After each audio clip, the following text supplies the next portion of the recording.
पुनर्जन्म होने के बाद सबसे पहला काम मैं यही करता हूँ कि एक बदबूदार नाले में जाकर एक मोटी और क्रिस्पी सी एफेड्रा की स्ट्रिप ढूंढता हूँ और फिर बिना किसी हिचकिचाहट के उसे निगल जाता हूँ, जिस पर वह मेरे गले के अंदर बुरी तरह तड़पने लगती है। लेकिन फिर भी मैं अपनी उल्टी जैसा फील होने वाला दर्द सहता हूँ और उसे पूरी तरह निगल जाता हूँ, क्योंकि कामारे का एंड अब आने वाला है, जिस पर हर कोई उस आखिरी चीज से अवेकन होने वाला है जो उसने खाई थी। किसी ने क्रोकोडाइल प्रिजर्व्ड एग खाया था, जिस पर वह 100 मीटर का जायंट मॉस्किटो बन जाता है और सब कुछ डवोर करने लगता है। वहीं किसी ने फ्राइड चिकन विंग्स खाए थे, जिस पर उसके अंदर फीनिक्स ब्लड लाइन अवेकन हो जाती है। जबकि अपनी पिछली जिंदगी में मैंने फास्ट राइड्स खाए थे, जिस पर मैं एक ऐसे माउस में बदल गया था जिसे देखकर हर कोई चिल्लाता था और मारने दौड़ पड़ता था, और फिर आखिर में मुझे एक अननोन बीस्ट ने हवा में उछाल दिया था। लेकिन अब जब मेरा रिबर्थ हो चुका है तो मुझे इनफाइनाइट डवोर मिल जाता है, जिस पर जितना ज्यादा और जितना पावरफुल डवोर करूंगा उतनी ज्यादा एनर्जी मुझे वापस मिलेगी। और मुझे याद आता है कि मेरी पिछली जिंदगी में यह एपेड्रा का पीस बहुत जल्दी एक ऐसे पोट्री बॉडी में बदल जाता है जो हर चीज को डवोर करता रहता है, जिस पर इस समय मैं अपने सामने रखे ग्लास बॉक्स को देखता हूँ, जिसके अंदर एक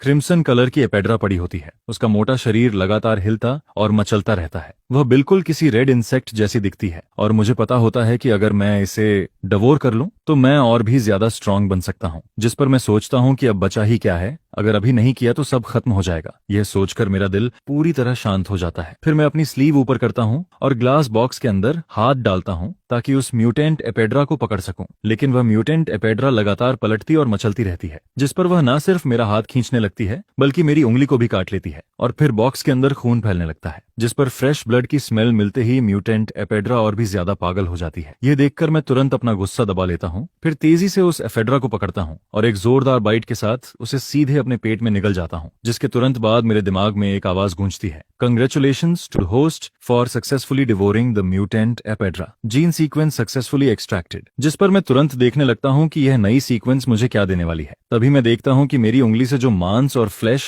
पहले कटकर अलग हो गया था, वहां से अचानक काउंटलेस ब्लड रेड थ्रेड्स निकलने लगते हैं। फिर वह थ्रेड सिर्फ 2 सेकंड के अंदर मेरी चोट को पूरी तरह लपेट लेते हैं और फिर उसी जगह पर नया फ्लैश और नई स्किन उगने लगती है, जिसे देखकर मैं समझ जाता हूँ कि यह एबिलिटी सेवर्ड लिम्ब रिजेनरेशन की है। इसके बाद मैं अपने शरीर के अंदर एक बेहद खतरनाक और भारी पावर को उठता हुआ फील करता हूँ। मेरा पूरा शरीर जैसे एंडलेस एनर्जी से भर जाता है, जिस पर मैं तुरंत मिरर के सामने जाता हूँ और खुद को देखने लगता हूँ। लेकिन मिरर में खुद को देखकर मैं एक बार फिर से शॉक्ड रह जाता हूँ, क्योंकि मेरी हाइट जो पहले लगभग 1.7 मीटर थी अब सीधे 1.9 मीटर हो चुकी होती है और मेरे ब्लैक हेयर अब लंबे रेड हेयर में बदल चुके होते हैं। वहीं मेरी ग्रे ब्राउन आईज भी अब पूरी तरह लाल हो चुकी होती हैं। फिर मैं अपने शरीर को ध्यान से चेक करता हूँ, जिस पर मुझे पता चलता है कि मेरे राइट हैंड की हथेली में एक माउथ उगाया है। वह बिल्कुल किसी एबीज जैसा दिखता है, जिसके अंदर दर्जनों छोटे और बेहद शार्प टीथ होते हैं और उसकी फीलिंग बिल्कुल उसी म्यूटेंट एपेड्रा जैसी होती है जो दुश्मनों का ब्लड एब्जॉर्ब कर सकती है। लेकिन यह देखकर मैं थोड़ा परेशान हो जाता हूँ, क्योंकि अभी डार्क टर्नाइल शुरू भी नहीं हुआ है और मैं पहले ही ऐसा बन चुका हूँ, जिस पर मैं सोचता हूँ कि अगर मैं इस हालत में बाहर गया तो शायद मैं बाहर निकल भी नहीं पाऊंगा। लेकिन जैसे ही यह ख्याल मेरे दिमाग में आता है, मेरे लंबे रेड हेयर वापस नॉर्मल हो जाते हैं और मेरी हथेली का वह माउथ भी गायब हो जाता है। यह देखकर मैं अंदर ही अंदर हैरान रह जाता हूँ, क्योंकि ये पावर जरूरत पड़ने पर खुद को छुपा भी सकती है, जिस पर मैं तुरंत अगला टारगेट याद करता हूँ। मुझे याद आता है कि बिग शिली के एक इनविजिबल रिच मैन के पास एक रेयर इलेक्ट्रिक बारबेरियन रखा हुआ है और मुझे अच्छी तरह याद होता है कि डार्क टर्मोइल शुरू होने के बाद वही इलेक्ट्रिक बारबेरियन अपने आप में एक बेहद खतरनाक एग्जिस्टेंस बन जाता है जो टेरिफाइंग स्पिरिचुअल पावर रिलीज कर सकता है। जिस पर मैं सोचता हूँ कि अगर मैं उसे डवोर कर लूं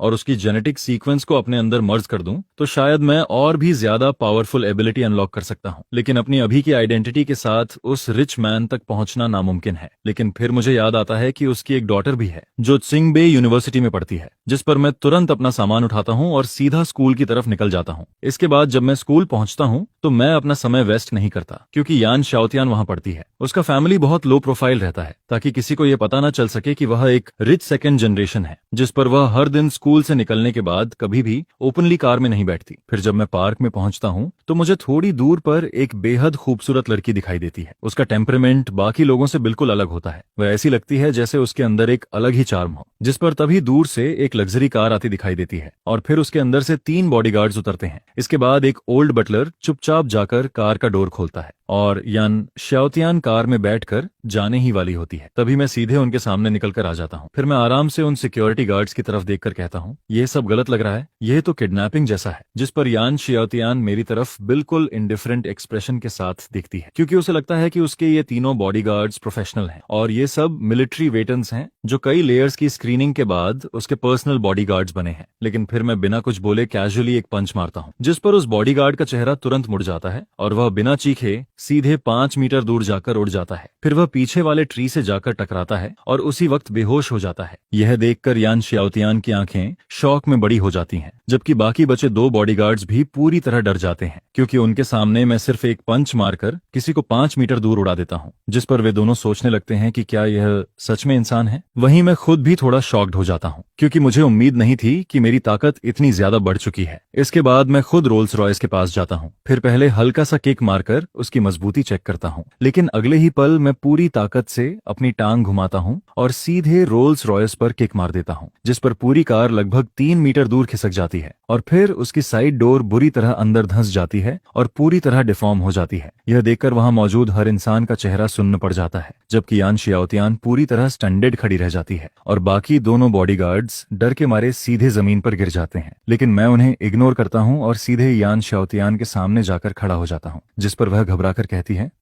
तुम क्या चाहते हो, किडनैपिंग या रॉबरी? अगर तुम्हें पैसे चाहिए तो मैं अभी यान नानजी को कॉल करती हूँ, जिस पर वह रेयर इलेक्ट्रिक बारबेरियन भेज देगा। जिस रेयर इलेक्ट्रिक बारबेरियन को उसने कलेक्ट किया था वही मुझे चाहिए। एक हाथ से बारबेरियन दो और दूसरे हाथ से अपनी जान बचाओ। यह सुनकर यान शाओतियान पूरी तरह कंफ्यूज हो जाती है। उसका दिमाग बिल्कुल काम नहीं करता, क्योंकि उसे लगता है कि मैं उसे किडनैप करने की पूरी कोशिश कर रहा हूँ। लेकिन आखिर में पता चलता है कि मुझे सिर्फ वही रेयर इलेक्ट्रिक बारबेरियन चाहिए जिसे उसके फादर ने कलेक्ट करके रखा है। लेकिन इस समय सिचुएशन बहुत क्रिटिकल होती है, जिस पर यान शाओतियान मजबूरी में अपना मोबाइल निकालती है और फिर यान नानजी को कॉल करके जल्दी से पूरी सिचुएशन और मेरी डिमांड बता देती है। उसी समय टिएनशिंग ग्रुप के कॉन्फ्रेंस रूम में एक मिडिल एज्ड आदमी बैठा होता है, जिसके चेहरे पर अथॉरिटी साफ दिखाई देती है। लेकिन जैसे ही उसे यह कॉल मिलती है उसका एक्सप्रेशन तुरंत बदल जाता है, जैसे किसी ने उसके सबसे बड़े एनिमी को छू लिया हो। वह तुरंत गुस्से में बोलता है, दारू सिटी में किसी की हिम्मत कैसे हुई कि मेरी बेटी को हाथ लगाए? तुरंत मिलिट्री को इन्फॉर्म करो, उन्हें बोलो कि अपने सबसे एलीट लोग भेजें और अभी के अभी भेजें। इसके बाद वह फिर बोलता है, साथ ही दारू सिटी की सबसे हाई लेवल मेडिकल टीम को भी बुलाओ, उन्हें बोलो कि सबसे बेस्ट इक्विपमेंट लेकर आएं, फिर एक जगह फिक्स करके स्टैंड बाय पर रहें ताकि इमरजेंसी में तुरंत रिस्पॉन्स दिया जा सके। मैं खुद अभी आता हूँ। यह सब अरेंज करने के बाद यान नानजी ड्राइवर से कहता है कि पहले घर चलो और वहां से वह छोटा कंप्यूटर लेकर निकलो। इधर यान शाओतियान मेरी तरफ देखकर कहती है, मैंने तुम्हारी डिमांड पूरी कर दी है, मेरे फादर आधे घंटे में यहाँ पहुंच जाएंगे। जिस पर मैं हल्का सा सिर हिलाता हूँ। फिर कुछ देर बाद मैं बोलता हूँ, 2 दिन बाद लैनशिंग के ऊपर एक ऑरोरा गुजरेगी, जिस पर ऑर्किड स्टार के सारे क्रिएचर्स म्यूटेट होकर म्यूटेंट बीस्ट्स बन जाएंगे और फिर दुनिया का पूरा ऑर्डर टूट जाएगा। सोसाइटी ऐसी केओस में चली जाएगी जैसी पहले कभी नहीं हुई। फिर मैं आगे कहता हूँ, वही इलेक्ट्रिक पल्स भी एक टेरिफाइंग म्यूटेंट बीस्ट बन जाएगा। अगर तुमने उसे नहीं संभाला तो तुम्हारी पूरी फैमिली बहुत बुरी तरह मर जाएगी। मानो या मत मानो, मुझे वह पल्स मुफ्त में नहीं चाहिए। इसके बदले में तुम्हें पहले से यह लाइफ सेविंग खबर दे रहा हूँ और यह एक फेयर डील है। ये सब सुनकर यान शाओतियान कुछ नहीं बोलती, वह बस मुझे ऐसे देखती रहती है जैसे मैं कोई पागल हूँ। फिर वह धीरे से सिर हिलाती है, जिस पर मैं बिना कुछ और बोले अपने राइट हैंड से अपने लेफ्ट हैंड पर एक कट लगा देता हूँ। अगले ही पल मेरी उंगली से खून निकलता है, लेकिन फिर उसी वक्त मेरी उंगली पहले जैसी ठीक होने लगती है। यह देखकर दूर खड़े दोनों बॉडीगार्ड्स की हालत खराब हो जाती है, उनके पूरे शरीर में सिहरन दौड़ जाती है और यान शाओतियान भी शौक में वहीं खड़ी रह जाती है। फिर मैं उसकी तरफ देखकर कहता हूँ, तुम्हारी फैमिली की इंडस्ट्री चाहे कितनी भी बड़ी हो, लेकिन जब डार्क टर्मोइल आएगा तब हर तरह का सामान बहुत कम हो जाएगा। अगर तुम मुझ पर भरोसा कर सकती हो तो तुम मेरे साथ आ सकती हो, मैं तुम्हें जिंदा रख सकता हूँ। फिर मैं आगे बोलता हूँ, यहाँ तक कि सबसे स्ट्रॉन्ग वॉरियर्स को भी खाना पीना और सरवाइव करना पड़ता है और मैं भी इसका एक्सेप्शन नहीं हूँ। इस तरह की दुनिया में अकेले चलना कभी बेस्ट ऑप्शन नहीं होता। जिस पर मैं उसकी आंखों में देखते हुए कहता हूँ, इस ट्रबल्ड वर्ल्ड में मुझे यान फैमिली की जरूरत है और मेरे लिए यान फैमिली एक बहुत अच्छा चॉइस है। अगर हम साथ काम करें तो दोनों का फायदा होगा। यह सुनकर यान शाओतियान धीरे से कहती है, मैं समझ गई, मैं ये सब अपने फादर को बता दूंगी, फिर उनके साथ डिस्कस करूंगी और जितना जल्दी हो सके तुम्हें जवाब दूंगी। उसी समय दूर से इमरजेंसी व्हीकल्स की आवाज आने लगती है। फिर कई आर्मर्ड व्हीकल्स वहां आकर रुक जाते हैं, जिस पर एक मिडिल एज्ड आदमी कार से उतरता है और तेजी से आगे आता है। वह यान नानजी होता है, लेकिन जैसे ही उसकी नजर बुरी तरह डैमेज्ड रोल्स रॉयस पर पड़ती है उसका दिल एकदम बैठ जाता है। लेकिन अगले ही पल जब वह यान शाओतियान को सही सलामत देखता है तो वह राहत की सांस लेता है। मैं एक नजर उन हेविली आर्मर्ड मिलिट्री लोगों की तरफ देखता हूँ और फिर बिना किसी डर के यान नानजी की तरफ देखकर मुस्कुराता हूँ। फिर मैं कहता हूँ, बॉस यान, जो चीज मुझे चाहिए थी क्या वह लाए हो? यह सुनकर यान नानजी थोड़ी देर के लिए रुक जाता है, क्योंकि उसने नहीं सोचा था कि उसकी बेटी को किडनैप करने वाला इंसान इतना यंग होगा। फिर वह धीरे से कहता है, यह वही है जो तुम चाहते थे। इतना कहकर वह एक सूटकेस मेरी तरफ फेंक देता है, जिस पर मैं उसे पकड़ता हूँ और खोल देता हूँ। उसके अंदर एक ब्लू इलेक्ट्रिक बारबारियन रखा होता है। उसके शरीर से एक अजीब सी स्मेल आ रही होती है। मैं बिना कुछ बोले उसे हाथ में उठाता हूँ और फिर सीधे उसे खाना शुरू कर देता हूँ। यह देखकर यान नानजी और यान शाओतियान दोनों पूरी तरह स्टंड रह जाते हैं। उन्हें समझ ही नहीं आता कि आखिर मेरे साथ चल क्या रहा है। वहीं पास खड़े मिलिट्री वाले भी हैरान रह जाते हैं, क्योंकि उन्हें लगने लगता है कि शायद उन्हें कोई मेंटली अनस्टेबल आदमी मिल गया है। लेकिन इलेक्ट्रिक बारबेन को खाने के बाद मेरे शरीर से अचानक बिजली जैसी एनर्जी निकलने लगती है। यह देखकर यान नानजी गहरी सांस खींचता है, क्योंकि वह जानता है कि इस इलेक्ट्रिक बारबेरियन की पावर इतनी डेंजरस है कि वह एक मीडियम साइज्ड म्यूटेंट बीस्ट को भी खत्म कर सकता है। उसी समय मेरे दिमाग में फिर वही आवाज गूंजती है, congratulations to the host, successfully devoured electric barbarian, gene sequence successfully extracted. जिस पर अगले ही पल मेरे दिल की धड़कन तेज हो जाती है। मेरे छोटे ब्लैक हेयर अचानक लंबे रेड हेयर में बदल जाते हैं और मेरी आंखें फिर से लाल हो जाती हैं। फिर मैं अपने दोनों हाथ आगे करता हूं और अपनी 10 उंगलियों के बीच एक ब्लड बॉल बनाना शुरू करता हूं। अगले ही पल वह ब्लड बॉल हवा में एक्सप्लोड कर जाता है, जिस पर वहां मौजूद सभी मिलिट्री लोगों के शरीर में एक बहुत तेज इलेक्ट्रिक करंट दौड़ जाता है और फिर वे सब जमीन पर गिरकर बेहोश हो जाते हैं। लेकिन यान शाओतियान और यान नानाजी को कुछ नहीं होता। फिर मैं आखिरी बार उन फादर और डॉटर की तरफ देखता हूँ और फिर अगले ही पल मैं अंधेरे में गायब हो जाता हूँ, क्योंकि डार्क टर्नाइल शुरू होने में अब एक दिन से भी कम टाइम बचा होता है और मेरे पास डिवोर करने का सिर्फ एक आखिरी मौका बचा होता है। मुझे टर्मोइल शुरू होने से पहले उसे डिवोर करना ही होगा। जिस पर मुझे अचानक याद आता है कि ग्रेट रू क्लैन के जू में एक स्पेशल ईगल रखा गया है। उसके शरीर पर अजीब टैटूज हैं और उसके फेदर्स लोहे जितने हार्ड हैं। अगर मैं उसे डिवोर कर लूं तो मैं और भी ज्यादा स्ट्रांग बन सकता हूं, क्योंकि अभी मेरे पास ब्लड कंट्रोल है और थंडर की पावर भी है। मुझे बस एक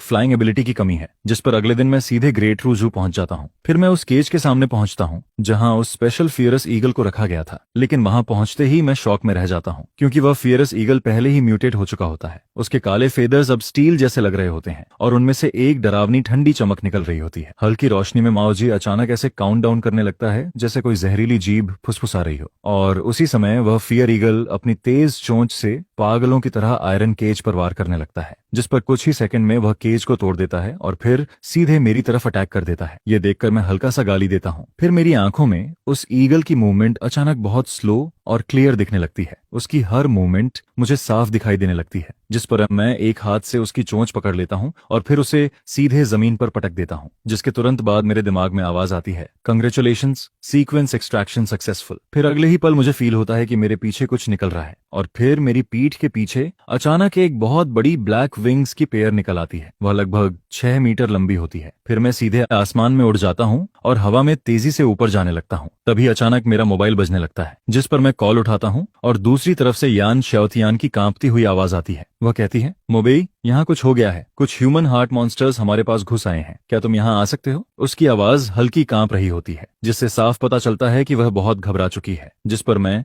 बिना कुछ सोचे सीधे हाँ बोल देता हूँ। यान शाओतियान के दिए हुए एड्रेस के हिसाब से मैं बहुत जल्दी एक वेयरहाउस के पास पहुंच जाता हूँ। उसी वेयरहाउस में बहुत सारा सामान रखा होता है। ज्यादातर वह ऐसे प्रोसेस्ड फूड होते हैं जिन्हें बहुत समय तक स्टोर किया जा सकता है। और उसी वेयरहाउस के अंदर 2 मॉन्स्टर बड़ी खुशी से इधर उधर देख रहे होते हैं। उनमें से एक पिग नोज वाला आदमी होता है, जिसका शरीर पूरा मोटा और भद्दा होता है। वह जोर जोर से हंसते हुए कहता है, अब जबकि बॉस ने यह वेयरहाउस अपने कब्जे में ले लिया है तो अब हमें फ्यूचर में खाने की कोई टेंशन नहीं रहेगी। जिस पर उसके पास खड़ा दूसरा आदमी, जो करीब 3 मीटर लंबा होता है और जिसके सिर पर सींग निकले होते हैं, हंसते हुए कहता है, डार्क टर्मल आने के बाद मुझे पेंटिंग कंट्रोल करने की पावर मिल गई है। सच में भगवान ने हम पर बहुत मेहरबानी की है। अब हम जो चाहें वह कर सकते हैं। इतना कहकर वह हॉर्नड मैन चमकती आंखों के साथ यान शाओतियान की तरफ बढ़ता है। फिर उसकी तरफ देखकर गंदी हंसी हंसता है। वह कहता है, बॉस, यह लड़की तो काफी अच्छी है। जिस पर पिगनोज वाला आदमी भी उसके साथ गंदी बातें करने लगता है। उन दोनों की बातें सुनकर यान शाओतियान का चेहरा धीरे धीरे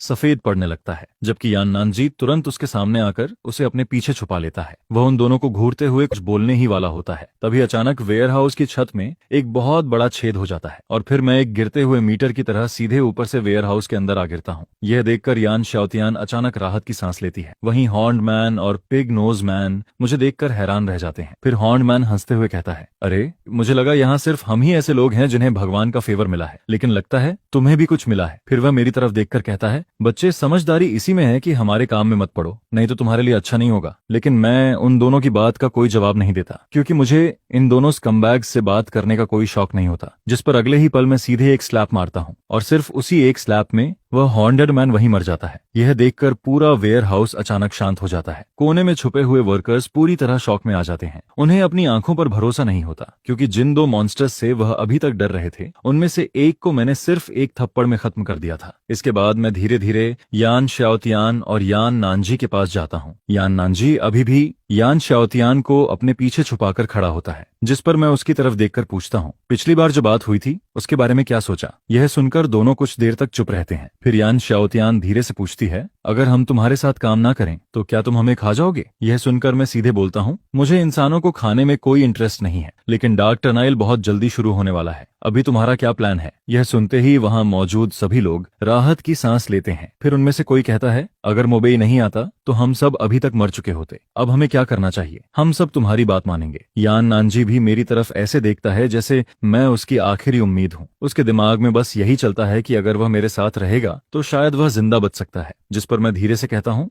डार्क टर्मल बहुत जल्दी आने वाला है और जब वह आएगा तब दुनिया का पूरा ऑर्डर खत्म हो जाएगा। इसलिए अभी सबसे जरूरी चीज एक सेफ जगह ढूंढना है जहां हम बेस बना सकें। यह सुनकर यान नानजी तुरंत बोलता है, मेरे पास माउंटेन के बीच में एक विला है। उसकी सिक्योरिटी बहुत स्ट्रांग है और उसका मटेरियल भी बहुत हाई क्वालिटी का है। अगर तुम्हें कोई प्रॉब्लम नहीं है तो हम वहां जा सकते हैं। मैं कुछ सेकंड सोचता हूँ और फिर हाँ में सिर हिला देता हूँ, क्योंकि सिर्फ स्ट्रांग होना काफी नहीं है। डार्क टर्मोइल आने के बाद हर तरह का सामान कम हो जाएगा और बाद में एनवायरनमेंट भी बदल जाएगा। ऐसे में एक सेफ शेल्टर होना बहुत जरूरी है। फिर मैं कॉर्नर में खड़े उन वर्कर्स की तरफ देखकर कहता हूँ, अगर तुम लोग जाना चाहते हो तो मैं तुम्हें नहीं रोकूंगा, लेकिन जो लोग मेरे साथ रहना चाहते हैं वह मेरे साथ आ सकते हैं। फिर मैं आगे कहता हूँ, लेकिन याद रखना, डार्क टर्नाइल तुम्हारी सोच से कहीं ज्यादा डेंजरस और क्रूअल है। अगर तुम मेरे साथ रहना चाहते हो तो तुम्हें बिना किसी सवाल के मेरी हर बात माननी होगी। यह सुनकर सभी लोग एक साथ सिर हिलाते हैं और कहते हैं, समझ गए। जिस पर मैं संतुष्ट होकर सिर हिलाता हूँ। फिर सबको लेकर उस विला की तरफ निकल जाता हूँ। 1 घंटे बाद माउंटेन के बीच बने उस विला में यान शाओतियान और यान नानजी मेरे सामने सोफा पर बैठे होते हैं। फिर यान नानजी पूछता है, मोबेई, क्या हमें अभी और सप्लाईज कलेक्ट करनी चाहिए। आखिर हम लोग अब काफी ज्यादा हैं। मैं उसकी तरफ देखकर कहता हूँ, बिल्कुल, हमें और सामान कलेक्ट करना होगा, लेकिन उससे भी ज्यादा जरूरी है कि हम फॉरबिडन लैंड के रिसोर्सेज हासिल करें, क्योंकि पहला फॉरबिडन लैंड बहुत जल्दी खुलने वाला है और उसके अंदर की चीजें बाहर के सामान से 100 गुना ज्यादा वैल्यूएबल होंगी। यह सुनकर यान शाओतियान और यान नानजी एक दूसरे की तरफ देखने लगते हैं। हालांकि उन्हें समझ नहीं आता कि फॉरबिडन लैंड क्या होता है, लेकिन वह मुझसे और सवाल नहीं करते। फिर यान शाओतियान धीरे से पूछती है, तुमने पहले कहा था कि अगर हमने उस इलेक्ट्रिक बारबेरियन को नहीं लिया होता तो डार्क टर्बुल आने के बाद हम सब मर जाते। क्या ये सच है। जिस पर मैं धीरे से सिर हिलाता हूँ और कहता हूँ, जब डार्क टर्नाइल शुरू होगा तब ऑरोरा पूरी ब्लू स्टार पर फैल जाएगी और कुछ लोगों को अवेकन होने का मौका मिलेगा, लेकिन वह किस में बदलेंगे यह इस बात पर डिपेंड करेगा कि ऑरोरा आने से पहले उन्होंने आखिरी बार कौन सा जानवर खाया था, और इसकी प्रोबेबिलिटी पूरी तरह रैंडम होती है। मैंने उन दोनों को यह प्रिंसिपल अच्छे से समझा दिया, लेकिन फादर और डॉटर को कुछ खास समझ नहीं आया। इसके बाद उन्होंने बहुत सारा सामान जमा किया और फिर मैंने उन दोनों को अलग अलग एक एक चीज खाने को दी। दर्जनों तरह की चीजें एक साथ रखी हुई थीं और उनका टेस्ट इतना अजीब था कि उसे वर्ड्स में बताना मुश्किल था, लेकिन स्ट्रांग बनने के लिए दोनों बिना कुछ सोचे वह सब खा लेते हैं। जिस पर यान शाओतियान बार बार मुझसे पूछती है, अब ठीक है ना, अब सब सही है ना। मैं उसकी तरफ देखकर कहता हूँ, कल जब ऑरोरा पूरी ब्लू स्टार पर फैलेगी तब तुम्हें इसका इफेक्ट दिख जाएगा और कल पहला फॉरबिडन लैंड भी खुलेगा। उस समय तुम दोनों मेरे साथ चलोगे। इसके बाद जल्दी ही अगला दिन आ जाता है। डार्क यूनिवर्स की गहराई में अचानक एक हल्की नीली ऑरोरा दिखाई देने लगती है और अगले ही पल वह ऑरोरा बहुत तेज स्पीड से पूरी ब्लू स्टार को कवर कर लेती है, जिस पर पूरी ब्लू स्टार पर डार्क टर्नाइल शुरू हो जाता है। ऑरोरा की रोशनी पड़ते ही ब्लू स्टार के बहुत से एनिमल्स और इंसानों में अजीब चेंजेस होने लगते हैं और वही चीज बाद में उनकी रियल पावर बन जाती है। उधर विला में यान शाओतियान पूरी रात डरी हुई बैठी रहती है, लेकिन फिर अचानक उसे अपने शरीर में चेंज फील होने लगता है। उसके पूरे शरीर के चारों तरफ एक गोल्डन लाइट दिखाई देने लगती है और फिर उसके पीछे सनफ्लावर जैसी एक गोल्डन पैटर्न बन जाती है, जिसके बाद उसके हाथों से गोल्डन लाइट निकलने लगती है। वहीं यान नानजी के शरीर में भी चेंज होने लगता है। उसकी हाइट सीधे 3 मीटर तक पहुंच जाती है। उसका शरीर मसल्स से भर जाता है और उसके माथे पर एक पेयर बड़े और मजबूत हॉर्न्स निकल आते हैं। जाते हैं, जिस पर वह एक्साइटेड होकर बोलता है, ये फीलिंग, ये एंडलेस पावर, मुझे ऐसा फील हो रहा है जैसे पूरा वर्ल्ड मेरे कंट्रोल में है। मैं उसकी तरफ देखकर कहता हूँ, डार्क टर्बल शुरू हो चुका है और पहला फॉरबिडन लैंड भी अब आने वाला है। हमें जल्दी वहां जाना होगा ताकि हम रिसोर्सेज कलेक्ट करके खुद को और स्ट्रांग बना सकें। जिस पर हम सब तुरंत कार में बैठते हैं और फॉरबिडन लैंड की तरफ निकल जाते हैं। करीब 2.5 घंटे बाद हम फॉरबिडन लैंड के एंट्रेंस पर पहुंच जाते हैं। थोड़ी दूर पर यान शाओतियान का क्लासमेट ली हुआन भी कुछ लोगों को लेकर वहां खड़ा होता है। वह सामने का सीन देखकर अजीब एक्सप्रेशन बनाता है। वह मन ही मन सोचता है, यह गरीब मोबेई आखिर यान फैमिली के साथ कैसे जुड़ गया। और फिर वह भी अपनी कार उस मिस्टीरियस व्हर्लपूल के अंदर ले जाता है, जिस पर उसके साथ खड़ा एक आदमी पूछता है, अब हमें क्या करना चाहिए। ली हुआन कुछ देर सोचता है, फिर कहता है, बॉस ने हमें यहाँ की सिचुएशन पता करने के लिए भेजा है और जब मोबेई जैसे लोग अंदर जा सकते हैं तो हम क्यों नहीं। अब हमारे पास भी पावर्स हैं, डरने की क्या बात है। फॉरबिडन लैंड के अंदर पूरा अंधेरा होता है, चारों तरफ काले और घने पेड़ होते हैं और ऊपर आसमान में एक ब्लड रेड सन दिखाई देता है। उसी समय सामने के जंगल से अचानक बहुत डरावनी आवाजें आने लगती हैं, जैसे कोई रो रहा हो या कोई भेड़िया चिल्ला रहा हो। यह सुनकर कार में बैठे सभी लोग डरकर एक दूसरे के पास आ जाते हैं। फिर मैं शांत आवाज में कहता हूँ, फॉरबिडन लैंड में डार्क साउंड स्पिरिट्स होते हैं, तुम उन्हें एलियन क्रिएचर्स की तरह समझ सकते हो। इसके बाद मैं धीरे से ब्रेक लगाता हूँ और यान नानजी की तरफ देखकर कहता हूँ,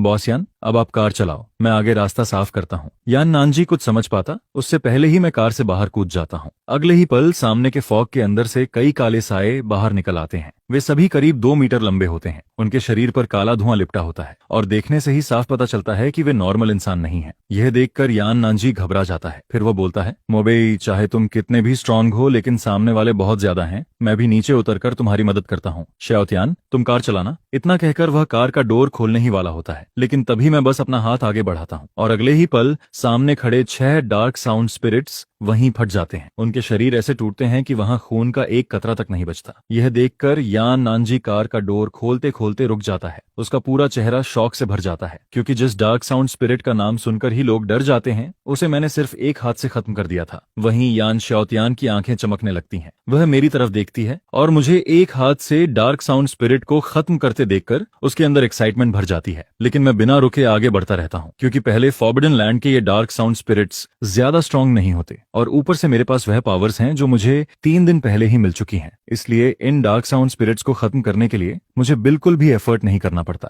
रास्ते में जितने भी डार्क साउंड स्पिरिट्स आते हैं, चाहे उनकी गिनती कितनी भी हो, मैं उन्हें आसानी से खत्म करता जाता हूँ। शुरुआत में कार के अंदर बैठे लोग हर बार यह देखकर शॉक हो जाते हैं, लेकिन धीरे धीरे उन्हें इसकी आदत हो जाती है। फिर कार के अंदर यान नानजी हल्की स्माइल के साथ यान शाओतियान की तरफ देखता है और फिर धीरे से कहता है, तुम्हें मोबेई कैसा लगता है। यह सुनकर यान शाओतियान तुरंत कहती है, डैड, आप कैसी बातें कर रहे हो। जिस पर यान नानजी हंसते हुए कहता है, मैं मजाक नहीं कर रहा, तुम अब उस उम्र में हो जहां तुम्हें बॉयफ्रेंड ढूंढना चाहिए। यान शाओतियान उसकी तरफ देखकर कहती है, लेकिन पहले तो आप हमेशा कहते थे कि मुझे किसी के साथ रिलेशनशिप में नहीं पड़ना चाहिए। जिस पर यान नानजी हंसते हुए बोलता है, मैं अब भी यही कहता हूँ, लेकिन मोबेई अलग है। वह सिर्फ स्ट्रांग नहीं है बल्कि बहुत काम भी है। उसमें घमंड नहीं है और वह बहुत अच्छे से बात करता है। ऐसा लड़का बहुत मुश्किल से मिलता है। फिर वह मुस्कुराकर कहता है, अगर मोबेई मेरा सन इन लॉ बन जाए तो मुझे बिल्कुल भी चिंता नहीं होगी। यह सुनकर यान शाओतियान पूरी तरह हेल्पलेस होकर उसे देखती रह जाती है। उसी समय हमारी कार के पीछे दूर फॉग के अंदर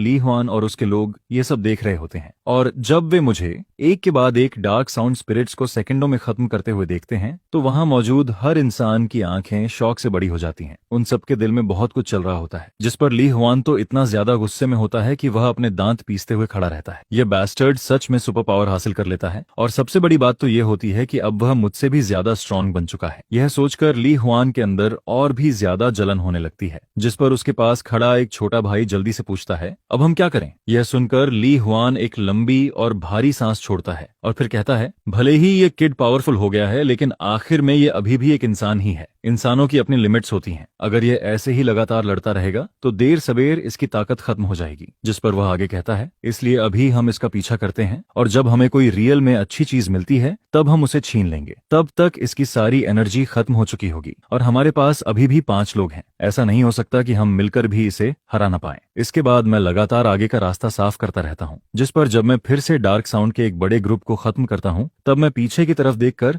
हल्का सा स्मार्क करता हूँ। अब मेरी सेंसेस आम इंसानों से बहुत आगे जा चुकी होती हैं। मैं काफी पहले ही ली हुआन और उसके लोगों की मौजूदगी महसूस कर चुका होता हूँ और साथ ही उनके दिमाग में क्या चल रहा है यह भी समझ चुका होता हूँ। फिर धीरे धीरे 1 घंटा बीत जाता है, जिस पर मुझे खुद भी याद नहीं रहता कि मैंने कितने डार्क साउंड फॉरेस्ट्स को खत्म किया है। लेकिन अफसोस की बात यह होती है कि ये डार्क साउंड फॉरेस्ट्स उस तरह के मॉन्स्टर नहीं होते जो मुझे एक साथ कई लेवल ऊपर पहुंचा दें, नहीं तो अब तक मैं लगातार कई लेवल ऊपर जा चुका होता। इसके बाद ट्रक मेरे पीछे पीछे चलते हुए एक पत्थर के बड़े प्लेटफॉर्म के सामने आकर रुकता है, जिस पर उस प्लेटफॉर्म के ऊपर पुराने और बेहद कॉम्प्लिकेटेड पैटर्न्स बने हुए होते हैं और उनमें से लाल रंग की रोशनी निकल रही होती है, जैसे कि वह खुद जिंदा हो। यह देखकर यान श्योतियान और उसकी बेटी ट्रक से नीचे उतरते हैं और उस प्लेटफॉर्म की तरफ देखने लगते हैं। तभी उन्हें वहां बहुत सारी ऐसी मेटल्स दिखाई देती हैं जिन पर काले रंग की चमक होती है और वह धीरे धीरे लाइट छोड़ रही होती हैं, जिस पर यान श्योतियान तुरंत कहता है, यह किंगकांग मेटल है। यह बिल्डिंग के लिए सबसे बेस्ट मटेरियल में से एक है। इसकी क्वालिटी और डेंसिटी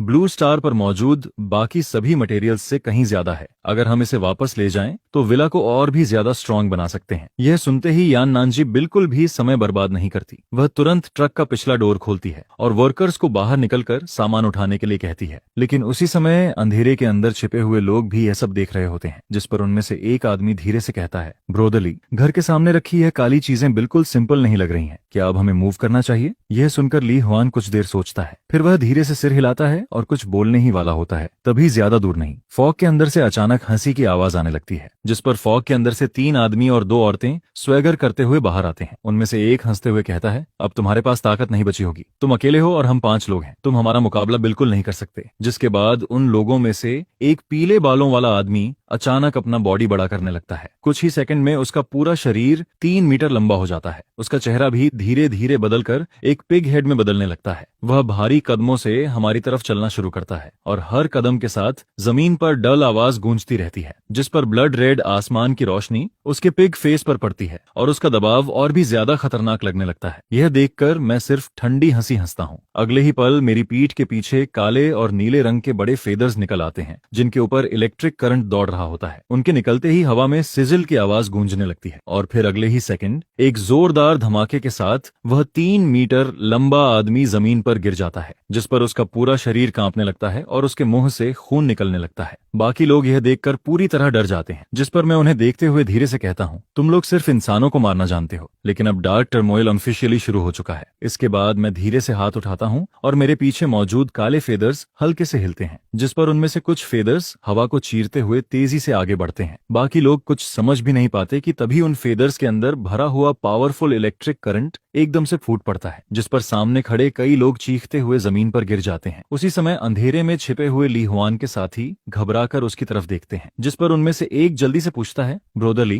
क्या अब हमें कुछ करना चाहिए? हमारा गोल तो जल्दी पूरा होना चाहिए। यह सुनकर ली हुआन की आंखें लगभग बाहर निकलने लगती हैं। उसका पूरा शरीर सुन्न पड़ जाता है। फिर वह दबी हुई आवाज में कहता है, और क्या करेंगे? तुमने नहीं देखा उसकी ताकत कैसी है? भागो, जल्दी भागो। जिस पर ली हुआन अपनी बात खत्म करते ही पलटकर भागना शुरू कर देता है। पहले वह सोच रहा होता है कि जब मोबेई थक जाएगा तब वह मौका देखकर उसके ऊपर अटैक करेगा और उसका सामान छीन लेगा, लेकिन उसने कभी नहीं सोचा था कि इतने सारे डार्क साउंड को मारने के बाद भी मोबेई अभी तक इतना पावरफुल रहेगा। वह अब भी उन लोगों को 1 सेकंड में खत्म कर सकता है। जिस पर ली हुआन के दिमाग में सिर्फ एक ही बात चल रही होती है और वह यह कि अगर जिंदा रहना है तो अभी भागना होगा। लेकिन जैसे ही ली हुआन एक कदम आगे बढ़ाता है तभी आसमान से एक फेदर नीचे गिरता है और उनके सामने कई मीटर दूर जमीन में धंस जाता है, जिस पर एक ठंडी आवाज सुनाई देती है, क्या मैंने तुम्हें जाने दिया? यह सुनते ही ली हुआन और उसके साथ खड़े सभी लोग वहीं जम जाते हैं। उन सबको ऐसा फील होने लगता है जैसे मौत ने उन्हें सीधे टारगेट कर लिया हो। एक पल में ही ली हुआन की गर्दन पर पसीना आने लगता है। वह ऊपर देखता है और आसमान में मोबेई को देखता है, जो अपनी पीठ के पीछे फैले हुए विशाल काले विंग्स के साथ धीरे धीरे नीचे उतर रहा होता है। उसके पीछे मौजूद वे बड़े ब्लैक फेदर्स लगातार हिल रहे होते हैं, जिस पर उनके हिलने से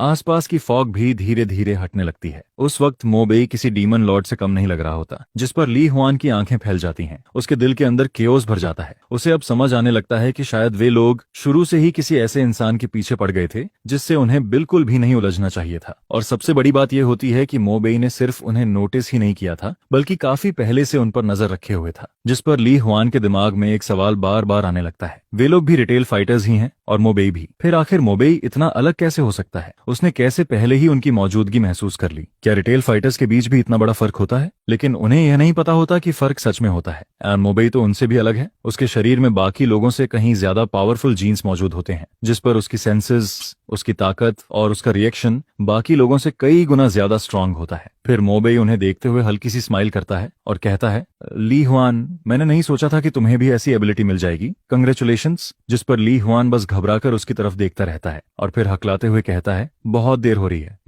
मुझे अब वापस जाना है। अगली बार मिलकर बैठते हैं, उस वक्त मैं तुम्हें ट्रीट दूंगा। जिस पर मोबई के चेहरे पर हल्की सी स्माइल आ जाती है और वह कहता है, क्या तुम्हें लगता है कि मैं तुम्हें जाने दूंगा? मोबई को यह सब काफी फनी लगता है। रीबर्थ से पहले यह फॉरबिडन लैंड पहली बार सामने आया था। उस वक्त ली हुआन भी उन पहले लोगों में से था जो इस फॉरबिडन लैंड में एक्सप्लोर करने के लिए आया था, जिस पर इसी मटेरियल्स की बैच की वजह से काओ मेंगलोंग ने एक बहुत ही स्ट्रांग बेस बनाया था। उसका कंडेंसेशन बेस इतना ज्यादा स्ट्रांग था कि कई रिटेल वॉरियर्स मिलकर भी उसकी डिफेंस नहीं तोड़ पाए थे। ये चीजें अंधेरे में काफी लंबे समय तक गायब रही थीं, लेकिन मोबई ने नहीं सोचा था कि रिबर्थ के बाद वही प्लॉट फिर से दोबारा होगा। बस इस बार यहाँ के बिल्डिंग मटेरियल्स शायद काओ मेंगलोंग के हाथ नहीं लगने वाले थे। जिस पर ली हुआन जल्दी से कहता है, मेरे पीछे कोई और है। काओ मेंगलोंग मेरा बॉस है और मैं अभी उसी के साथ रहता हूँ। यह कहते हुए ली हुआन का चेहरा बिल्कुल सफेद पड़ जाता है। फिर वह जल्दी से अपना फोन निकालता है और किसी का नंबर डायल करता है, लेकिन उसी पल जैसे ही कॉल कनेक्ट होती है, मोबई के हाथ का फेदर सीधा उड़कर ली हुआन के माथे के बीचों बीच घुस जाता है। कोई दर्द फील नहीं होता, बस पूरा शरीर सुन्न पड़ जाता है, क्योंकि जैसे ही वह फेदर उसके माथे में घुसता है, एक बहुत स्ट्रॉन्ग इलेक्ट्रिक करंट ली हुआन के पूरे बॉडी में फैल जाता है, जिस पर ली हुआन का शरीर वहीं का वहीं रुक जाता है। उसकी आंखें पूरी तरह शॉक और डिसबिलीफ से भरी होती हैं। अगले ही सेकंड में वह वहीं मर जाता है। यह देखकर बाकी लोग पूरी तरह डर जाते हैं, जिस पर वे सब जोर से चिल्लाते हैं और मुड़कर भागने लगते हैं, लेकिन मोबेई उन्हें भागने का मौका बिल्कुल नहीं देता। लगभग उसी पल उसके पीछे मौजूद बिजली वाले फेदर्स एक साथ आगे निकलते हैं, जिस पर बाकी लोग भी ली हुआन की तरह कुछ बोलने का चांस मिलने से पहले ही खत्म हो जाते हैं। इसके बाद जमीन पर गिरे हुए फोन से एक भारी और गुस्से भरी आवाज लगातार आने लगती है। यह काओ मेंगलोंग की आवाज होती है। किसने फोर्थ ब्रदर पर अटैक किया? कौन है वो? उसे वहां की एग्जैक्ट सिचुएशन पता नहीं होती, लेकिन लोगों की चीखें सुनकर वह समझ जाता है कि उसके लोग मारे जा चुके हैं। जिस पर काओ मेंगलोंग और ज्यादा गुस्से में चिल्लाता है, मैं काओ मेंगलोंग हूँ, जिसने भी मेरे लोगों को हाथ लगाया है, चाहे वो कोई भी हो, वह गया। लेकिन मोबेई उसकी किसी बात का जवाब नहीं देता, जिस पर काओ मेंगलोंग को और ज्यादा गुस्सा आने लगता है। उसे ऐसा फील होता है जैसे वह हवा में पंच मार रहा हो। फिर वह कहता है, तेरा घर कहाँ है? एड्रेस बता। कुछ देर की चुप्पी के बाद मोबेई आखिर बोलता है, अब जब उसने सामने वाले के साथ दुश्मनी कर ही ली है तो उसे प्रॉपरली खत्म करना पड़ेगा। मैं 5 स्टार गार्डन के पास वाले अपार्टमेंट में हूँ, अगर हिम्मत है तो यहाँ आ जाना, मैं यहीं वेट करूंगा। जिस पर काओ मेंगलोंग ठंडी आवाज में कहता है, मुझे जानबूझकर प्रोवोक मत कर, तुम्हारा पॉइंट मुझे मिल गया है, जब टाइम मिलेगा मैं खुद तुम्हें ढूंढने आऊंगा। इसके बाद मोबेई फोन को हाथ में दबाकर तोड़ देता है और फिर यान शाओतियान और बाकी लोगों के पास वापस आ जाता है। वह सबको रिसोर्सेज उठाकर वापस चलने के लिए कहता है। इतिहास की ओरिजिनल लाइन में मोबेई को लगा था कि उसने उन्हें फॉरबिडन लैंड में लड़ाई के लिए बुलाया है, लेकिन असल में मोबेई को उनकी जरूरत ही नहीं थी। उसने उन्हें यहाँ सिर्फ इसलिए बुलाया था ताकि वे पहले से इस दुनिया को समझ सकें। जिस पर वह उनकी तरफ देखकर कहता है, मैं तुम्हें यहाँ सिर्फ इसलिए लाया हूँ ताकि तुम पहले से इस ट्रबल्ड वर्ल्ड को देख सको। इस दुनिया में अगर तुम अपने दुश्मन पर दया दिखाते हो तो वह क्रुएल्टी तुम्हारे खुद के लिए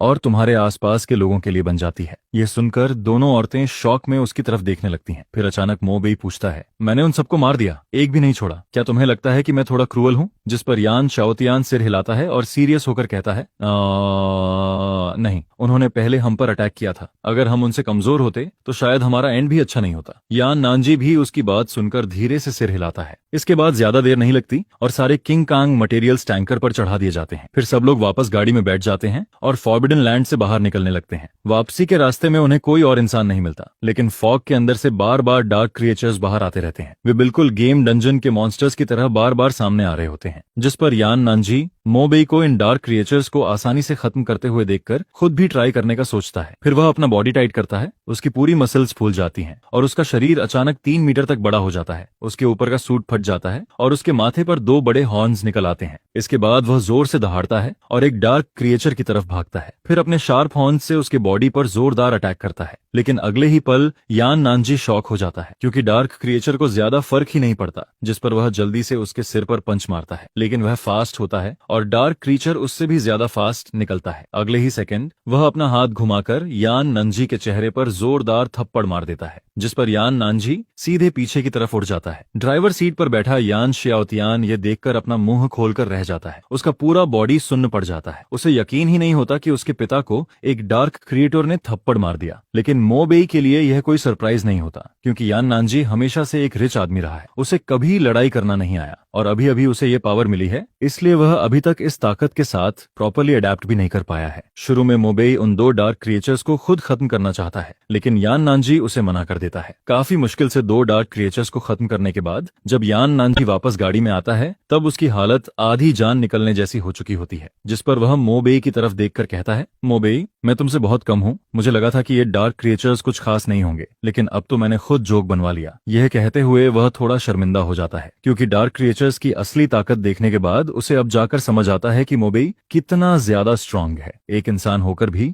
वह 6 डार्क क्रिएचर्स को 1 सेकंड में खत्म कर देता है, लेकिन मो बेई बस उसकी बात सुनकर चुप रहता है। इसके बाद ज्यादा देर नहीं लगती और उनकी गाड़ी आराम से फॉरबिडन एरिया से बाहर निकल जाती है। फिर वे लोग वापस विला पहुंच जाते हैं, जिस पर यान नांजी वर्कर्स को नीचे उतरकर सामान अनलोड करने के लिए कहता है। सामान नीचे उतारा जाता है और साथ ही लोगों को लगाकर वज्र इंस्टॉल करने की तैयारी भी शुरू कर दी जाती है। विला को एक डूम्सडे फोर्ट्रेस में बदलना था, ताकि उनके पास एक और सेफ्टी हो। फॉरबिडन लैंड से रिसोर्सेज मिल चुके थे, अब उन्हें बाकी सप्लाईज भी जमा करनी थी, जिस पर यान नांजी भी सिर हिलाकर कहता है, सिर्फ खाना ही नहीं और भी बहुत सारी चीजें जमा करनी होंगी, जैसे सिगरेट्स, टूल्स, टेंट्स और बाकी का सामान। जितनी ज्यादा चीजें होंगी उतना बेहतर रहेगा। जिस पर मो बेई भी समझाता है कि एंड टाइम में सिर्फ फूड ही इंपॉर्टेंट नहीं होता, बाकी रिसोर्सेज को भी इग्नोर नहीं किया जा सकता। जैसे कुछ प्रिजन्स में सिगरेट्स बहुत काम आती हैं। अगर किसी के पास सिगरेट्स हों तो वह पूरे प्रिजन में रूल कर सकता है, और अब बाहर की दुनिया में भी वही होने वाला है। जिस पर यान नांजी कहता है, मो बेई, मैं भी तुम्हारे साथ चलना चाहता हूँ। मो बेई उसे मना नहीं करता। फिर कुछ वर्कर्स को साथ लेकर वह और यान श्याओतियान वापस गाड़ी में बैठ जाते हैं और वहां से निकल जाते हैं। बड़ी ट्रक को दूर जाते हुए देखकर यान नन की आंखों में अलग ही एक्सप्रेशन होता है। उसे साफ फील होता है कि अगर मो बेई का सपोर्ट ना होता तो उनकी जिंदगी बहुत जल्दी बदल जाती। शायद वे खुद को भी प्रोटेक्ट नहीं कर पाते। विला से निकलने के बाद मो बेई गाड़ी को दारू की तरफ ले जाता है। यह सबसे बड़ा मटेरियल वेयरहाउस था और यह जगह भी तियानसेंग ग्रुप की ही प्रॉपर्टी होती है। शुरू में मो बेई यहाँ आकर कुछ रिसोर्सेज लेना चाहता था, लेकिन रास्ता काफी लंबा था, इसलिए उसने पहले इसे छोड़ दिया था। लेकिन जैसे ही ट्रक आगे बढ़ती है, अचानक रास्ते में एक डरावनी सी बूढ़ी औरत सामने आ जाती है। वह सीधा ट्रक के आगे लेट जाती है और जमीन पर गिरकर जोर जोर से चिल्लाने लगती है, अरे किसी ने मुझे मार दिया, सब लोग देखो, मुझे कॉम्पेंसेशन चाहिए। कैबिन में बैठा यान श्याओतियान यह देखकर थोड़ा शॉक हो जाता है। फिर वह कहता है, क्या मैं नीचे उतरकर इसे हैंडल करूं? लेकिन मो बेई सीधा कहता है, नहीं। इसके बाद वह एक्सेलरेटर पर पैर रख देता है। ट्रक जोर से गरजती है और सीधा उस बूढ़ी औरत की तरफ बढ़ जाती है, जिस पर वह बूढ़ी औरत एकदम डर जाती है और तुरंत रास्ते से हट जाती है। इस छोटे से इंसिडेंट के बाद मो बेई और बाकी लोग सक्सेसफुली वेयरहाउस तक पहुंच जाते हैं। लेकिन वेयरहाउस के बाहर पहुंचकर वे देखते हैं कि गेट के पास का सिक्योरिटी रूम पूरी तरह खाली पड़ा है और जो आयरन गेट पहले बंद थी वह बुरी तरह मुड़ी हुई होती है। ऐसा लग रहा होता है जैसे किसी ने उसे फोर्स से तोड़ दिया हो। जिस पर यान श्याओतियान धीरे से कहता है, लगता है कोई हमसे पहले यहाँ आ चुका है। मो बेई सिर हिलाता है और दोनों अंदर की तरफ बढ़ते हैं। वेयरहाउस के अंदर जाकर वे देखते हैं कि जो शेल्व्स पहले सामान से भरी हुई थीं, अब पूरी तरह खाली पड़ी हैं। पूरा बड़ा वेयरहाउस लगभग साफ हो चुका होता है, लेकिन सामने अभी भी 2 लोग एक बहुत बड़ा कंटेनर उठाकर ले जा रहे होते हैं। ये कंटेनर बिल्कुल पोर्ट वाले बड़े टिन बॉक्स जैसा होता है। नॉर्मली इसे उठाने के लिए क्रेन चाहिए होती है, लेकिन सामने खड़े वे दोनों लोग उसे एक आगे और एक पीछे से पकड़कर आसानी से उठा रहे होते हैं, जिस पर साफ पता चल रहा होता है कि वे आम इंसान नहीं हैं। अचानक मो बेई और यान श्याओतियान को देखकर वे दोनों कुछ देर के लिए रुक जाते हैं। फिर उनमें से एक पूछता है, क्या तुम लोग बॉस काओ ने हेल्प के लिए भेजे हैं? जिस पर मो बेई सीधा कहता है, तुम काओ मेंगलोंग की बात कर रहे हो। यह सुनते ही मो बेई को खुद भी थोड़ा सरप्राइज होता है। उसे उम्मीद नहीं थी कि यहाँ भी काओ मेंगलोंग के लोग मिल जाएंगे। अब साफ था कि यहाँ का सारा सामान भी उसी ने पहले उठवा लिया था, जिस पर वे दोनों भी समझ जाते हैं कि मो बेई उनके लोग नहीं हैं। अगले ही पल वे कंटेनर को नीचे रख देते हैं। भारी कंटेनर जमीन पर गिरता है और एक जोर की आवाज आती है। इसके बाद दोनों सीधे बैटल मोड में आ जाते हैं। सामने खड़े एक आदमी के सिर पर बालों वाले बड़े कान निकल आते हैं और उसके मुंह के दोनों तरफ लंबे दांत बाहर आने लगते हैं, जबकि दूसरा आदमी अचानक बहुत बड़ा हो जाता है और उसका शरीर एक चलते हुए मीट माउंटेन जैसा लगने लगता है। ड्रैगन किंगडम में ज्यादातर लोग पोर्क खाते हैं, इसलिए डार्क टर्मोइल आने के बाद बहुत सारे लोग पिग टाइप रिटेल वॉरियर बन जाते हैं और सामने वाला आदमी भी उन्हीं में से एक होता है। उसकी डिफेंस बहुत ज्यादा स्ट्रांग लग रही होती है, लेकिन मोबेई को कोई फर्क नहीं पड़ता। वह सीधा कहता है, मुझे काओ मेंगलोंग का एड्रेस बता दो। हालांकि काओ मेंगलोंग पहले ही उसे बेस का एड्रेस बता चुका होता है, लेकिन कंफर्म करना जरूरी था, जिस पर सामने वाला आदमी हंसने लगता है। बॉस, काओ का एड्रेस जानना है, पहले मेरे साथ लड़ो, आज मैं तुम्हें अपना सुपर पावर दिखाऊंगा। यह कहते हुए वह भारी कदमों से मोबेई की तरफ बढ़ने लगता है। हालांकि यान शाओतियान पहले भी मोबेई की ताकत देख चुका था, लेकिन इस हालत में वह फिर भी थोड़ा नर्वस हो जाता है। लेकिन मोबेई बस सिर हिलाता है। अगले ही पल उसकी पीठ के पीछे काले फेदर्स निकल आते हैं। फिर उनमें से एक फेदर तेजी से आगे उड़ता है। सिर्फ एक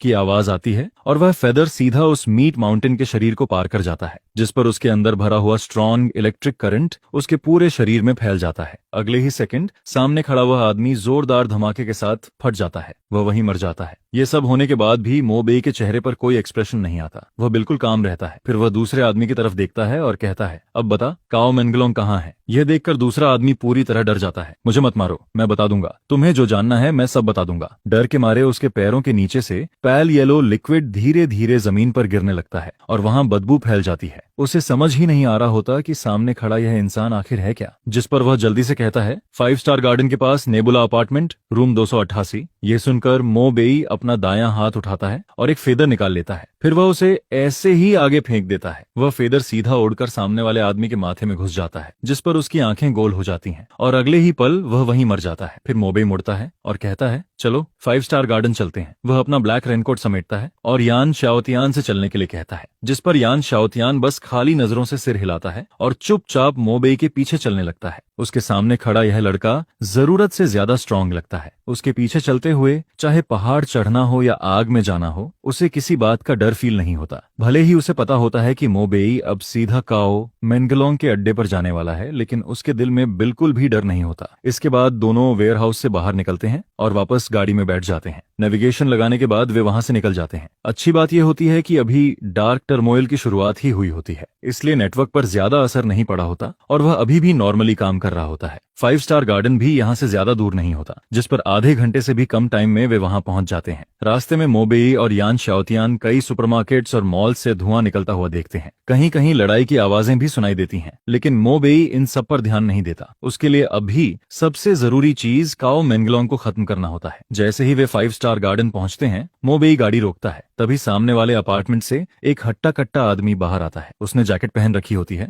जिस पर स्नो वुल्फ बना होता है। उसके पीछे उसके कई छोटे भाई भी बाहर निकलते हैं, जिस पर वह आदमी मोबेई को देखकर कहता है, तुम मोबेई हो। मोबेई भी उसकी तरफ देखकर पूछता है, तुम काओ मेंगलोंग हो? आवाज सुनते ही काओ मेंगलोंग तुरंत मोबेई को पहचान लेता है। यही वह आदमी होता है जिसने उसके 5 लोगों को मार दिया था। शुरू में उसे लगा था कि मोबेई बस बातें कर रहा है, लेकिन उसने नहीं सोचा था कि वह सच में खुद उसके सामने आ जाएगा। और सबसे बड़ी बात, मोबेई के साथ सिर्फ 2 लोग होते हैं, जबकि काओ मेंगलोंग की तरफ 8 लोग खड़े होते हैं और सभी रिटेल वॉरियर्स होते हैं। जिस पर काओ मेंगलोंग गुस्से में चिल्लाता है, इस बैस्टर्ड को खत्म कर दो। जो इसे सबसे पहले मारेगा उसे मैं 3 कैनेट बीफ दूंगा। यह सुनते ही उसके पीछे खड़े लोग जोर जोर से चिल्लाने लगते हैं। उनकी आंखों में लालच और गुस्सा दोनों आ जाता है। अगले ही पल सभी लोग एक साथ अपनी पावर एक्टिवेट कर देते हैं, जिस पर उनके शरीर पर पिग, डॉग, काऊ, बकी और शीप जैसे फीचर्स दिखने लगते हैं। यह देखकर यान शाओतियान थोड़ा नर्वस हो जाता है। फिर वह धीरे से पूछता है, मोबेई, हम सच में ठीक रहेंगे ना? हालांकि उसने पहले भी मोबेई की ताकत देखी थी, लेकिन सामने खड़े इतने सारे रिटेल वॉरियर्स को देखकर उसका दिल फिर भी घबराने लगता है। लेकिन मोबेई उसकी बात का कोई जवाब नहीं देता। वह सिर्फ काओ मेंगलोंग को देखता रहता है। वह उसके शरीर को ध्यान से देख रहा होता है, जैसे वह सोच रहा हो कि अगर यह भागने की कोशिश करेगा तो किस तरफ जाएगा। लेकिन काओ मेंगलोंग को मोबेई की यह चुप्पी डर की निशानी लगती है, जिस पर वह जोर से हंसता है और अगले ही सेकंड मोबेई की तरफ भागता है। फिर वह अपनी पूरी ताकत से एक पंच मोबेई पर मारता है, लेकिन मोबेई पीछे नहीं हटता। वह भी उसी वक्त अपना पंच आगे करता है। दोनों के पंच आपस में टकराते हैं, जिस पर जोरदार आवाज होती है और उनके हाथों के बीच से स्पार्क्स निकलते हैं, लेकिन कोई भी पीछे नहीं हटता। इसी वक्त काओ मेंगलोंग के दोनों हाथों पर फिश स्केल्स जैसा आर्मर बन जाता है। फिर वह हंसते हुए कहता है, मेरी एबिलिटी फिश आर्मर है, मैं अपने हाथों पर यह आर्मर बना सकता हूँ। मोबेई फिर भी कुछ नहीं बोलता। यह देखकर पीछे खड़े छोटे भाई और भी ज्यादा एक्साइटेड हो जाते हैं। बॉस काओ बहुत स्ट्रांग है, ये बैस्टर्ड ज्यादा देर नहीं टिकेगा, लगता है हमें लड़ने की जरूरत भी नहीं पड़ेगी। यान शाओतियान यह सब सुनकर और भी ज्यादा परेशान हो जाता है, लेकिन तभी मो बेई के कंधे पर बहता हुआ खून अचानक इकट्ठा होने लगता है, जिस पर अगले ही पल उसके कंधे पर एक अजीब इलेक्ट्रिक फिश का सिर बन जाता है। उसकी आंखों से हल्की रोशनी निकल रही होती है और उसका मुंह धीरे धीरे खुलने लगता है। फिर वह सीधा काओ मेंगलोंग के हाथ की तरफ बढ़ता है। काओ मेंगलोंग को बिल्कुल भरोसा होता है कि उसका आर्मर उसे बचा लेगा। उसे लगता है कि सामने वाला उसके डिफेंस को तोड़ ही नहीं पाएगा, लेकिन अगले ही सेकंड उस फिश हेड के तेज दांत उसके आर्मर को ऐसे चीर देते हैं जैसे वह कुछ था ही नहीं, जिस पर वह सीधा काओ मेंगलोंग के हाथ के अंदर घुस जाता है। फिर उसके बाद एक बहुत ही तेज सक्शन शुरू हो जाती है। काओ मेंगलोंग का खून तेजी से बाहर निकलने लगता है। यह फील होते ही काओ मेंगलोंग पहली बार सच में डर जाता है। उसे समझ आता है कि मो बेई बिल्कुल सिंपल इंसान नहीं है। वह पीछे हटना चाहता है, लेकिन मो बेई दोनों हाथों से उसके कंधे पकड़ लेता है, जिस पर काओ मेंगलोंग का खून लगातार बाहर निकलता रहता है। उसका चेहरा धीरे धीरे सफेद पड़ने लगता है, उसका पूरा शरीर कमजोर होने लगता है, और दूसरी तरफ मो बेई को फील होता है कि उसके शरीर की ताकत वापस आ रही है। उसके कंधे पर बना वो फिश हेड भी और ज्यादा बड़ा और लाल हो जाता है। कुछ ही देर में काओ मेंगलोंग के शरीर में एक बूंद भी खून नहीं बचता,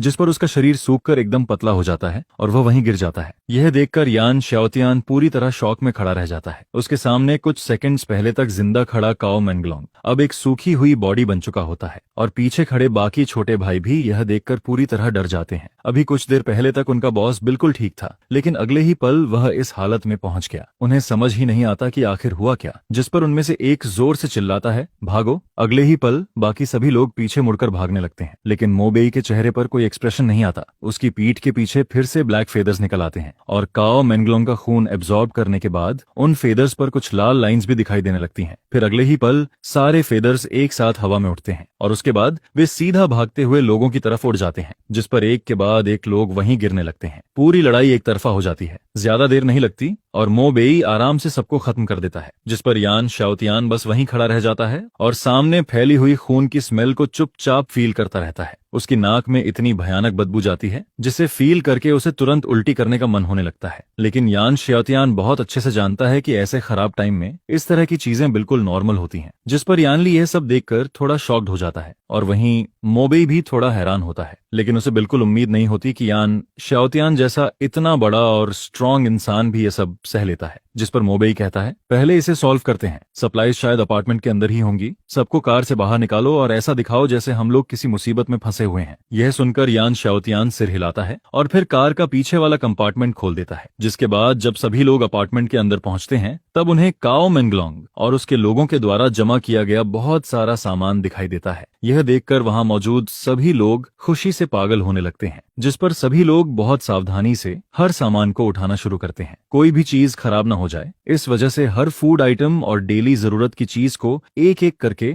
बहुत ध्यान से बाहर लाया जाता है। हालांकि यह सब सिर्फ खाने पीने और रोजमर्रा के सामान होते हैं, लेकिन इस टाइम पर इनकी कीमत गोल्ड और डायमंड से भी ज्यादा होती है। इसके बाद ताकि कुछ भी गलत न हो, मो बेई खुद उन सामानों को ट्रक तक पहुंचाने का काम देखने लगता है, लेकिन तभी जब सभी लोग सामान लेकर वापस जा रहे होते हैं तभी अचानक एक एक्सीडेंट जैसा सीन सामने आता है। एक बहुत बड़ा हाथ अचानक ट्रक के सामने आकर उसे रोक देता है, जिसे देखकर सभी लोग डर जाते हैं। वह एक प्लेन क्लॉथ्स वाइल्ड डॉग होता है। उसके पूरे शरीर पर ऐसे बाल होते हैं जैसे हजारों नुकीली सुइयां लगी हों। उसके मोटे और ताकतवर पैर जमीन को पकड़कर आगे की तरफ झुके हुए होते हैं, और वह पूरे ट्रक का रास्ता रोककर खड़ा रहता है, जिस पर उसका भद्दा और खतरनाक हाथ सीधे मो बेई की तरफ बढ़ने लगता है। लेकिन मो बेई एक भी बेकार बात नहीं करता, जिस पर वह तुरंत कार का डोर खोलता है और नीचे उतर जाता है। लेकिन जैसे ही मो बेई नीचे उतरता है तभी दोनों तरफ की गलियों से एक के बाद एक और बड़े बड़े हाथ बाहर आने लगते हैं। देखते ही देखते वहां कुल 8 ऐसे मॉन्स्टर खड़े हो जाते हैं। वे सभी ग्रीन कपड़ों में होते हैं, लेकिन उनके शरीर किसी इंसान जैसे नहीं बल्कि जानवरों जैसे दिखते हैं। ऐसा लगता है जैसे शहर में मौजूद अलग अलग पेट्स म्यूटेट होकर इन मॉन्स्टर्स में बदल गए हों, और फिर वे सभी मिलकर मो बेई को ग्रुप में घेरने की कोशिश करते हैं, जिस पर मो बेई की पीठ के पीछे अचानक काले रंग के बड़े बड़े फेदर्स निकलने लगते हैं, जिसके बाद उसका पूरा शरीर हवा में ऊपर उठ जाता है, और फिर उसकी पीठ से निकले हुए उन फेदर्स की जड़ें अचानक एक्सप्लोड करती हैं, और अगले ही पल वे सीधे उन मॉन्स्टर्स के शरीर में घुस जाती हैं, जिस पर हवा में खड़ा मो बेई अपने फेदर्स को फैलाता है और फिर उनसे एक बेहद तेज और खतरनाक अटैक करता है, जिसे देखकर साफ दिखाई देता है कि उन मॉन्स्टर्स के शरीर तेजी से सूखने लगते हैं। उनके अंदर का खून, ताकत और लाइफ फोर्स पल भर में खिंचने लगती है, और कुछ ही सेकंड के अंदर वे सभी जमीन पर गिर जाते हैं। जिस पर दूसरी तरफ मोबेई को ऐसा फील होने लगता है जैसे उसका पूरा शरीर फिर से ताकत से भर गया हो, जैसे उसने अब तक जो भी एनर्जी खर्च की थी वह सब वापस आ गई हो और उसका शरीर फिर से अपनी पीक कंडीशन में पहुंच गया हो। इसके बाद मोबेई उन मॉन्स्टर्स की डेड बॉडी के पास जाता है और फिर अपने हाथों से उनके शरीर को चेक करने लगता है। कुछ देर बाद उसे उनके अंदर से कुछ ट्रांसपेरेंट गोल्डन क्रिस्टल्स मिलते हैं, जिस पर मोबेई समझ जाता है कि ये उन्हीं मॉन्स्टर्स के गोल्डन कोर हैं। इनमें उनकी ताकत का सोर्स जमा होता है। अगर कोई इन्हें एब्जॉर्ब कर ले तो उसकी अपनी ताकत भी बढ़ सकती है, लेकिन आम लोगों को इन्हें एब्जॉर्ब करने में बहुत टाइम लगता है, बिल्कुल ऐसे जैसे किसी स्टील को धीरे धीरे मेल्ट किया जाता है। उन्हें स्टेप बाय स्टेप आगे बढ़ना पड़ता है। लेकिन मोबेई अलग होता है, जिस पर उसके हाथ की हथेली में एक अजीब सी डार्क ब्रेथ दिखाई देने लगती है और फिर वह उन गोल्डन कोर को सीधे निगल लेता है। अगले ही पल एक बेहद प्योर एनर्जी उसके शरीर के अंदर जाने लगती है, जिसके बाद उसका लेवल अचानक बदल जाता है। Name Mobei, level 3, bloodline level 5, gene sequence number 9527। यह देखकर मोबेई तुरंत सिस्टम इंटरफेस खोलता है और फिर वह देखता है कि उसका लेवल सीधे लेवल 3 तक पहुंच गया है। लेकिन उसे एक चीज समझ नहीं आती, यह ब्लड लाइन लेवल आखिर होता क्या है और उसका ब्लड लाइन लेवल अभी 5 क्यों है। जिस पर वह कुछ देर तक इसके बारे में सोचता है, लेकिन फिर ज्यादा ध्यान नहीं देता। इसके बाद वह वापस कार में बैठता है और फिर यान शाओतियान के साथ मिलकर बार बार सप्लाईज लाने लगता है। ऐसे करते करते वे लोग कुल 6 बार आना जाना करते हैं और आखिर में विला का वेयर हाउस लगभग पूरा भर जाता है। यह सब देखकर यान नानजी और बाकी सभी लोग बहुत खुश हो जाते हैं, क्योंकि इन सामानों के साथ वे लोग सिर्फ जिंदा ही नहीं रह सकते बल्कि बहुत अच्छे से सर्वाइव भी कर सकते हैं। जिस पर यान नानजी मुस्कुराते हुए कहता है, मोबेई, इन सप्लाईज के साथ हम लोग आराम से 2 या 3 साल तक सर्वाइव कर सकते हैं। अभी तो हमें किसी चीज की कमी भी नहीं है। लेकिन यह सुनकर मोबेई सिर हिलाता है, क्योंकि उसके हिसाब से सप्लाईज जैसी चीज कभी ज्यादा नहीं होती और वैसे भी इन सामानों के लिए उसके पास अपना अलग प्लान होता है। जिस पर वह मन ही मन सोचता है कि उसे कम से कम 10 किलोमीटर के एरिया के अंदर मौजूद हर वेयर हाउस और हर शॉपिंग मॉल का सामान अपने पास जमा करना है। वह अपनी पावर का इस्तेमाल करेगा और जितना हो सके उतनी सप्लाईज इकट्ठा करेगा। इसके बाद शाम होते होते और फिर सनसेट के बाद मोबेई आसपास के लगभग हर वेयर हाउस और शॉपिंग मॉल को लूट चुका होता है। और जहां तक बाकी लोगों की लाइफ और डेथ का सवाल होता है, तो सच कहें तो उसे इससे कोई फर्क नहीं पड़ता। इस दुनिया में अब हर इंसान को सिर्फ अपने बारे में सोचना पड़ता है और मोबेई भी यही करता है। रात होने के बाद बाहर का माहौल अभी भी खतरनाक बना रहता है। सभी लोग जानते हैं कि दोबारा बारिश होने के बाद बाहर निकलना मौत को बुलाने जैसा होगा, जिस पर सभी लोग अपने अपने घरों के अंदर छिपे रहते हैं। लेकिन मोबेई की विला बाकी सबसे अलग होती है। वहां चारों तरफ लाइट्स जल रही होती हैं और धीरे धीरे बारबेक्यू की खुशबू पूरे एरिया में फैलने लगती है, क्योंकि मोबेई की देखरेख में वहां एक शानदार डूम्सडे बारबेक्यू पार्टी तैयार की जा रही होती है, जिस पर बारबेक्यू की खुशबू धीरे धीरे पूरी विला एरिया में फैलने लगती है और बहुत सारे लोगों का ध्यान अपनी तरफ खींचती है। और फिर कुछ ही देर बाद एक बिना बुलाया हुआ आदमी विला के बाहर आ जाता है। वह एक सूट पहना हुआ मिडिल एज्ड आदमी होता है, जो बाहर खड़े होकर कहता है, सर, मैंने पूरे दिन से कुछ गर्म नहीं खाया है, क्या आप मुझे थोड़ा सा खाना दे सकते हैं? मैं आपसे भीख मांगता हूँ। जिस पर उस आदमी को देखते ही यान नानजी अचानक मुस्कुराने लगता है, क्योंकि वह आदमी उसका पुराना राइवल होता है। उसकी रॉयल ग्रुप बस थोड़ा सा ही पीछे थी यान नानजी की तियानसिंग ग्रुप से। और जब यान नानजी ने पहले मोबेई से उस डार्क केओस के बारे में सुना था, तब उसने यह सोचकर कि चाहे बात सच हो या झूठ, पहले से तैयारी करना ज्यादा सही रहेगा, तुरंत अपनी विला को मजबूत करना शुरू कर दिया था। जिस पर उसने अपने लोगों को बाहर भेजकर बहुत सारी खरीदारी भी करवाई थी। वह बड़े स्केल पर फूड खरीद रहा होता है, लेकिन तभी यह आदमी उससे टकरा जाता है और फिर उसे टॉन्ट करने लगता है। वह कहता है कि तुम्हारा दिमाग खराब हो गया है। व्हाइट प्रेसिडेंट कंपनी जाकर पूरा सिचुएशन हैंडल करने की जगह यहाँ आकर सप्लाईज जमा कर रहा है। जिस पर हुआंग जियानमिन कहता है, बॉस हुआंग, आपको याद होगा जब मैं सप्लाईज जमा कर रहा था तब आपने मुझे देखकर हंसते हुए कहा था कि मैं पागल हो गया हूँ, लेकिन अब मैं सच में भूख से मरने वाला हूँ। सर, पुरानी बातों को भूल जाइए। रॉयल ग्रुप का प्रेसिडेंट होकर भी मेरे पास खाने को कुछ नहीं है। जिस पर यान नानजी कहता है, यहाँ मजाक मत करो, मेरे पास सच में कोई एक्स्ट्रा खाना नहीं है। यह सुनकर हुआंग जियानमिन जल्दी से कहता है, ऐसा मत कहिए कि आपका खाना खत्म हो गया है। मैं आपका सामान फ्री में नहीं लूंगा, मैं उसके बदले में कुछ दे सकता हूँ। जिस पर हुआंग जियानमिन अपनी वॉच उतारकर यान नानजी की तरफ बढ़ाता है, लेकिन यान नानजी उसे देखकर कहता है, बॉस हुआंग, आपको भी पता होना चाहिए कि इस दुनिया में एक्सपेंसिव वॉचेस की कोई वैल्यू नहीं बची है। यह सुनकर हुआंग जियानमिन जल्दी से कहता है, मेरे गैराज में अभी भी टॉप लग्जरी कार्स और सुपर कार्स हैं, मैं आपको सब दे दूंगा। जिस पर यान नानजी मोबेई की तरफ देखता है और फिर कहता है, मोबेई, ये सारी सप्लाईज तुमने लाई हैं, अब तुम ही बताओ कि क्या करना है। जिस पर मोबेई हल्का सा हंसता है और फिर कहता है, बॉसियन, आप क्या सोचते हो? यह सुनकर यान नानजी बिना कुछ सोचे सीधा कह देता है, तो फिर कुछ मत दो। जिस पर वह दोबारा हुआंग जियानमिन की तरफ देखकर कहता है, तुम अभी भी इंसान नहीं बने, क्या तुम सच में चाहते हो कि मैं तुम्हें यहाँ मरता हुआ देखूं? उसी समय समय वहाँ बाकी जगहों के कुछ और बॉसेस भी आ जाते हैं। वे सभी बाहर खड़े होकर यह सब देख रहे होते हैं। उन सबके चेहरे पर डर और बेचैनी साफ दिखाई दे रही होती है, जिस पर उनमें से एक कहता है, हम सब इंसान हैं, तुम लोग इतने कोल्ड और डेंजरस कैसे हो सकते हो। यह सुनते ही यान नांजी के पूरे शरीर की मसल्स अचानक फूलने लगती हैं और अगले ही पल वह एक बहुत बड़े मस्कुलर बुलहेड में बदल जाता है। उसकी नाक से गर्म हवा निकलती है और फिर वह एक जोरदार रोर करता है। उसकी आवाज इतनी खतरनाक होती है कि वहां मौजूद सभी लोगों के कान लगभग फटने लगते हैं, जिस पर कोई भी वहां रुकने की हिम्मत नहीं करता। फिर यान नांजी उन सबकी तरफ देखकर कहता है, अब बोलो, तुम में से कौन है जो मेरे सामने खड़े होकर दोबारा यह बात कहेगा। यह देखकर वहां मौजूद सभी लोग तुरंत चुप हो जाते हैं और फिर डरकर वहां से चले जाते हैं, जिस पर यान नांजी अचानक गहरी सांस लेता है और फिर कहता है, मैं यान नांजी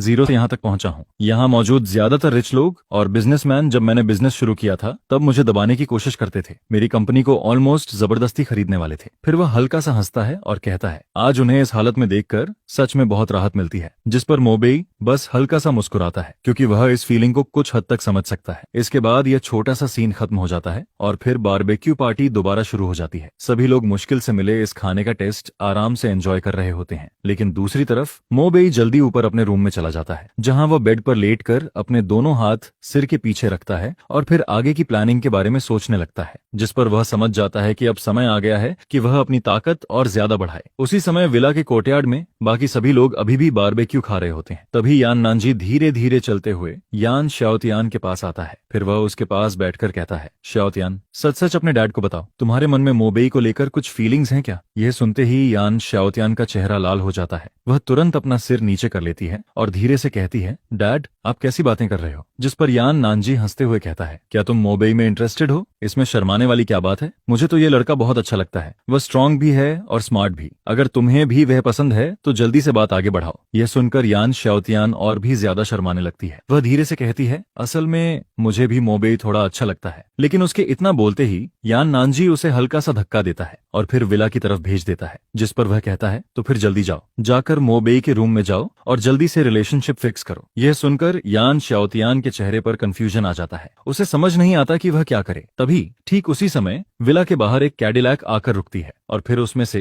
एक येलो हेयर वाला लड़का बाहर निकलता है, जिस पर जैसे ही यान शाओतियान उसे देखती है उसके चेहरे का एक्सप्रेशन तुरंत बदल जाता है और दूसरी तरफ यान नानाजी का चेहरा भी धीरे धीरे डार्क होने लगता है, क्योंकि वह लड़का ली चिंगशान होता है, जो हमेशा से यान शाओतियान के पीछे पड़ा हुआ होता है। फिर ली चिंगशान हंसते हुए कहता है, अंकल यान, आप भी यहाँ हो, बहुत अच्छा हुआ। अब मैं एक रियल वॉरियर बन चुका हूँ। मैं इस बार शाओतियान को प्रपोज करने आया हूँ। अब मैं आपकी प्रेशियस बेटी के लायक हूँ। लेकिन उसे यान नांजी के चेहरे की हालत से कोई फर्क नहीं पड़ता, जिस पर वह अपनी कार का पीछे वाला बॉक्स खोलता है और उसमें से कुछ पुराने और एक्सपायर्ड कैनेड फूड बाहर निकालता है। फिर वह उन कैंस को आगे बढ़ाते हुए कहता है, अंकल यान, शाओतियान, ये फूड रख लीजिए, इसे मेरी तरफ से गिफ्ट समझिए। फिर वह घमंड से कहता है, 30 ईयर कॉन्ट्रैक्ट और 30 साल की मेहनत के बाद अब मैं पहले वाला इंसान नहीं रहा। यह सुनकर यान शाओतियान अपना चेहरा दूसरी तरफ घुमा लेती है। उसकी आंखें थोड़ी लाल हो जाती हैं, लेकिन वह इमोशनल नहीं होती, बल्कि उसे बहुत शर्मिंदगी फील होती है कि ऐसा इंसान उसे पसंद करता है। जिस पर यान नांजी यान शाओतियान के सामने खड़ा हो जाता है और फिर ली चिंगशान की तरफ देखकर कहता है, मैं तुम्हें आखिरी बार समझा रहा हूँ, शांत रहो। लेकिन ली चिंगशान हंसते हुए कहता है, अब मैं एक हाई लेवल वॉरियर हूँ। अगर आपको अभी भी यकीन नहीं है तो मुझे मारकर देख लीजिए। मैं आपको 3 पंच मारने का मौका देता हूँ। यह सुनते ही यान नांजी का गुस्सा पूरी तरह फट जाता है। अगले ही पल उसका शरीर फिर से बदलने लगता है और वह एक 3 मीटर लंबे मसलर बुलहेड में बदल जाता है। फिर वह दांत भींचते हुए कहता है, अगर तुम मेरे 3 पंच झेल गए तो मैं शाओतियान की शादी तुमसे कर दूंगा। यह देखकर ली चिंगशान भी थोड़ा घबरा जाता है, लेकिन फिर भी वह हिम्मत दिखाते हुए कहता है, ठीक है, जैसा आपने कहा, अगर मैं आपके 3 पंच झेल गया तो शाओतियान मेरी होगी। जिस पर यान नांजी उसे घूरते हुए एक एक शब्द बोलता है, मैं कोई सिविलाइज्ड आदमी नहीं हूँ और मैं जेंटलमैन बनने का नाटक भी नहीं करता। लेकिन तभी ली चिंगशान पीछे हटने लगता है और फिर कहता है, अगर आपको मैं पसंद नहीं हूँ तो मैं चला जाता हूँ, लेकिन अंकल यान, मैं शाओतियान को बहुत अच्छे से रखूंगा। आखिर वह सिर्फ एक नॉर्मल लड़की है, अगर वह मेरे साथ रहेगी तो उसे कभी तकलीफ नहीं होगी। यह सुनते ही यान नांजी पूरी तरह भड़क जाता है, जिस पर वह तुरंत पास में रखा बारबेक्यू ग्रिल उठा लेता है। जिस पर यान नांजी वह बारबेक्यू ग्रिल उठाकर सीधे कैडिलैक की तरफ फेंक देता है और दूसरी तरफ ली चिंगशान जल्दी से वहां से भागने लगता है। उसके हाथ में अभी भी वे 7 एक्सपायर्ड कैंड फूड होते हैं, लेकिन भागते हुए भी वह पीछे मुड़कर देखना नहीं भूलता। जिस पर यान नांजी गुस्से गुस्से में उसे घूरता रहता है। वह सिर्फ यही सोचता है कि काश उसने अभी कम खाना नहीं खाया होता, वरना वह अभी उड़कर उस लड़के को टुकड़ों में फाड़ देता। इसके बाद जब ली चिंगशान वहां से चला जाता है तब यान नानजी वापस अपने नॉर्मल रूप में आ जाता है। फिर वह यान शाओतियान की तरफ देखता है और बाकी सभी लोगों के सामने कहता है, शाओतियान, मोबेई वाली बात के बारे में फिर से सोचो, जल्दी शुरू करो। यह सुनकर यान शाओतियान इस बार मना नहीं करती। उसके अंदर सिर्फ नर्वसनेस होती है। वह धीरे से सिर हिलाती है, जिस पर उसके मन में उसके डैड की बातें बार बार घूमने लगती हैं। आखिर रिटेल वॉरियर सिस्टम वाले लोग नॉर्मल इंसानों से कई गुना ज्यादा स्ट्रांग होते हैं और वह दूसरी चीजों में भी वैसे ही होते हैं। मोबेई की ताकत इतनी ज्यादा है कि वह खुद नहीं जानती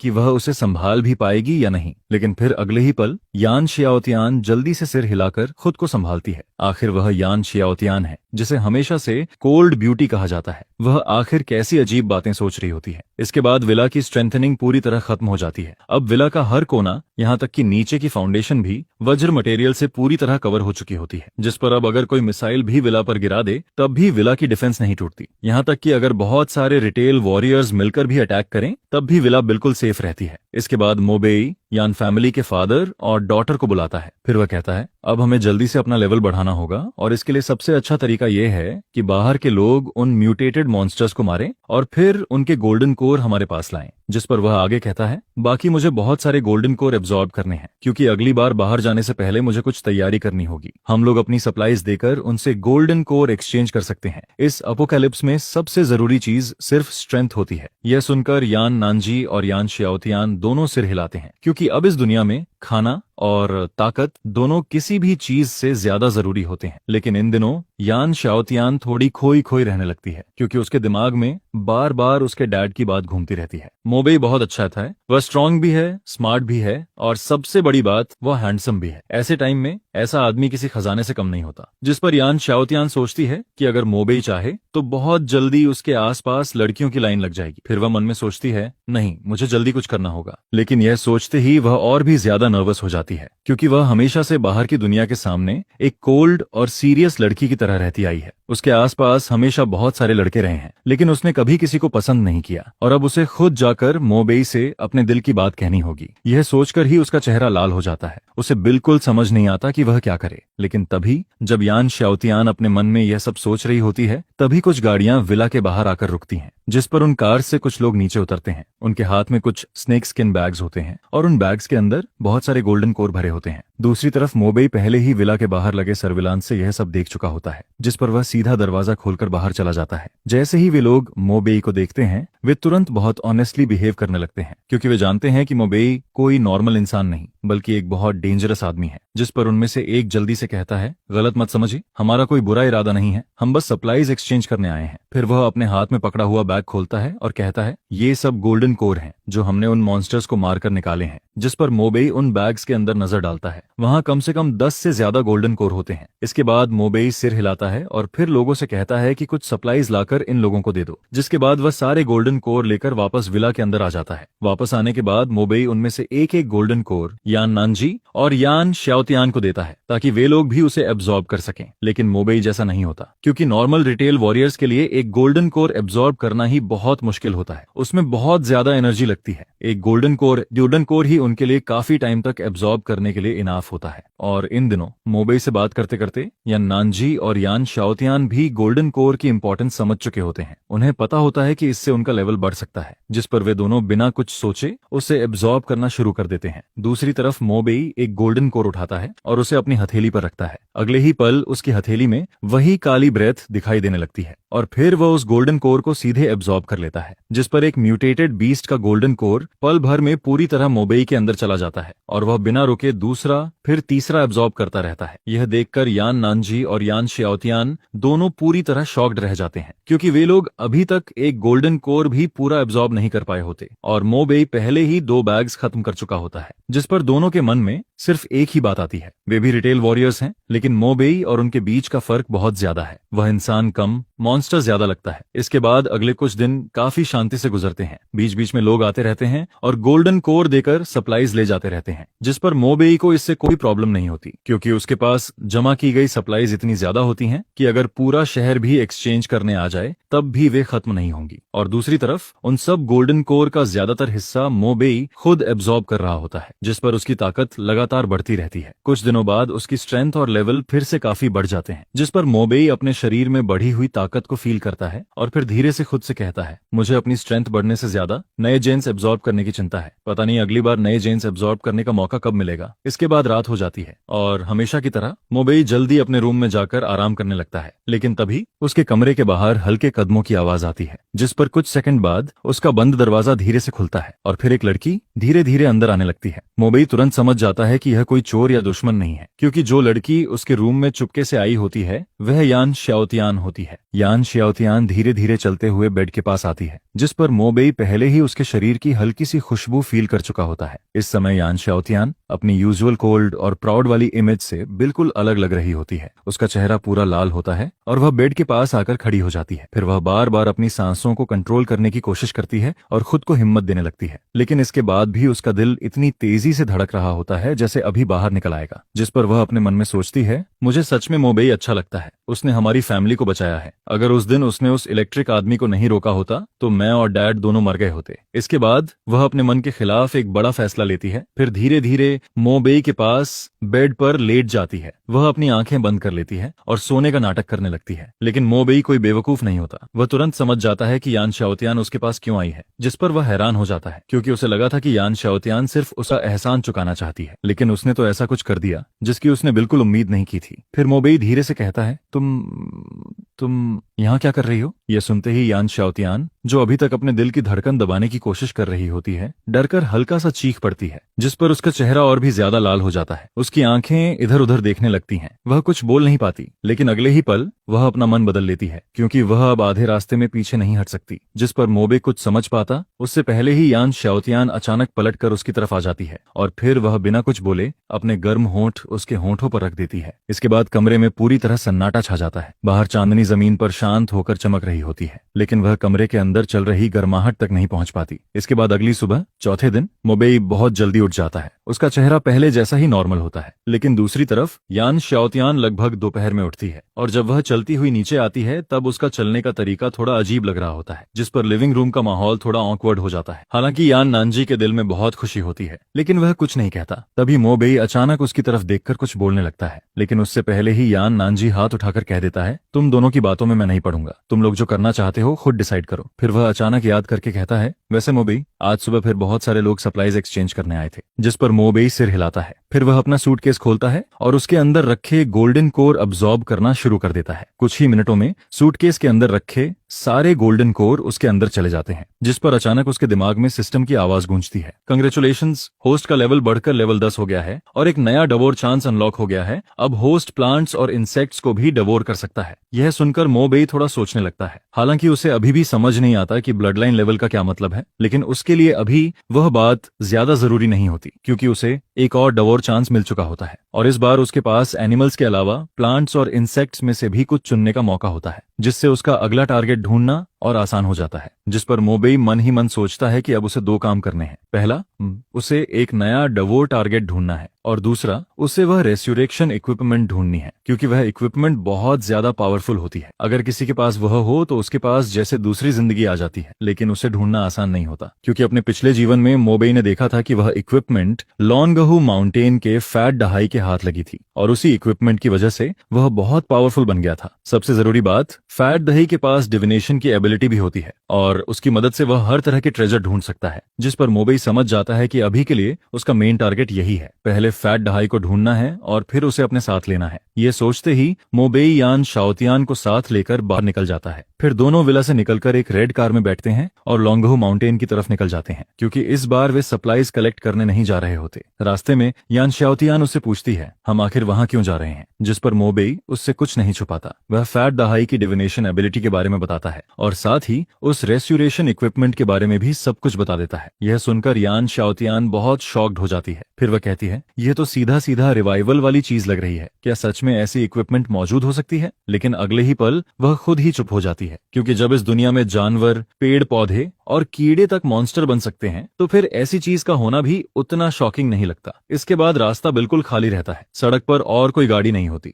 जिस पर वे लोग बिना रुके लगभग 2.5 घंटे तक ड्राइव करते हैं और आखिर में लॉन्गहू माउंटेन पहुंच जाते हैं। लेकिन मो बेई वहां का सीनरी देखने नहीं आया होता, जिस पर वह कार को सीधे टाओइस्ट टेम्पल के बाहर रोक देता है। फिर जैसे ही दोनों कार से नीचे उतरते हैं तभी सामने का दरवाजा अचानक खुल जाता है और उसके बाद टाओइस्ट रोब पहना हुआ एक मोटा आदमी बाहर निकलता है। उसकी आंखें नींद से भरी होती हैं और वह चलते चलते जम्हाई ले रहा होता है। फिर वह कहता है, हम इंसेंस के बदले हर तरह की सप्लाईज ले सकते हैं, सबसे अच्छा होगा अगर तुम्हारे पास फूड हो। लेकिन उसकी बात पूरी होती उससे पहले ही मो बेई अचानक आगे बढ़ता है और सीधा उसके चेहरे पर एक पंच मार देता है, जिस पर फैट दहाई जमीन पर गिर जाता है और फिर शॉक होकर चिल्लाता है, तुम क्या कर रहे हो? लेकिन मो बेई कोई जवाब नहीं देता, वह बस उसे घूरता रहता है, जिस पर फैट दहाई अचानक कांपने लगता है। उसका चेहरा सफेद पड़ जाता है और अगले ही पल वह सीधे मो बेई के सामने घुटनों पर बैठ जाता है। फिर वह जल्दी जल्दी कहता है, भाई मुझे छोड़ दो, मैंने गलती कर दी, तुम्हें जो चाहिए मैं सब दूंगा, बस मुझे मत मारो। यह देखकर यान शाओतियान पूरी तरह कंफ्यूज्ड हो जाती है, उसकी आंखें बड़ी हो जाती हैं, क्योंकि उसे समझ ही नहीं आता कि यह सब अचानक क्या हो रहा है। जिस पर फैट दहाई उन दोनों को देखता है, फिर उसकी आंखें घूमती हैं और अगले ही पल वह अचानक पीछे मुड़कर भागने लगता है। फिर भागते हुए वह चिल्लाता है, यह पागल आदमी ऑनेस्ट लोगों को परेशान कर रहा है। हालांकि लॉन्गहू माउंटेन के टाओइस्ट्स के पास भी बॉडी मजबूत करने वाली टेक्निक्स होती हैं, लेकिन वे रिटेल वॉरियर्स जितनी स्ट्रांग नहीं होती और फैट दहाई की असली ताकत तो उसके टैलिस्मैन और मैजिक में होती है। लेकिन अभी वह जल्दी में बाहर आया होता है, उसके पास सिर्फ एक पतला रोब होता है, उसने अपने टैलिस्मैन भी नहीं लिए होते। जिस पर कुछ दूर भागने के बाद फैट दहाई को अचानक थोड़ा कॉन्फिडेंस आ जाता है, लेकिन अगले ही पल उसके चेहरे की स्माइल पूरी तरह गायब हो जाती है, क्योंकि मो बेई उसे देख रहा होता है। वो सीधे दाओ फुलू की तरफ देखता है और उसके पीछे एक फेदर शूट कर देता है, जिस पर वह स्टिलनेस सीधे डली हेवनली मास्टर के छोड़े हुए हाई लेवल फुलू को पेनिट्रेट कर देता है।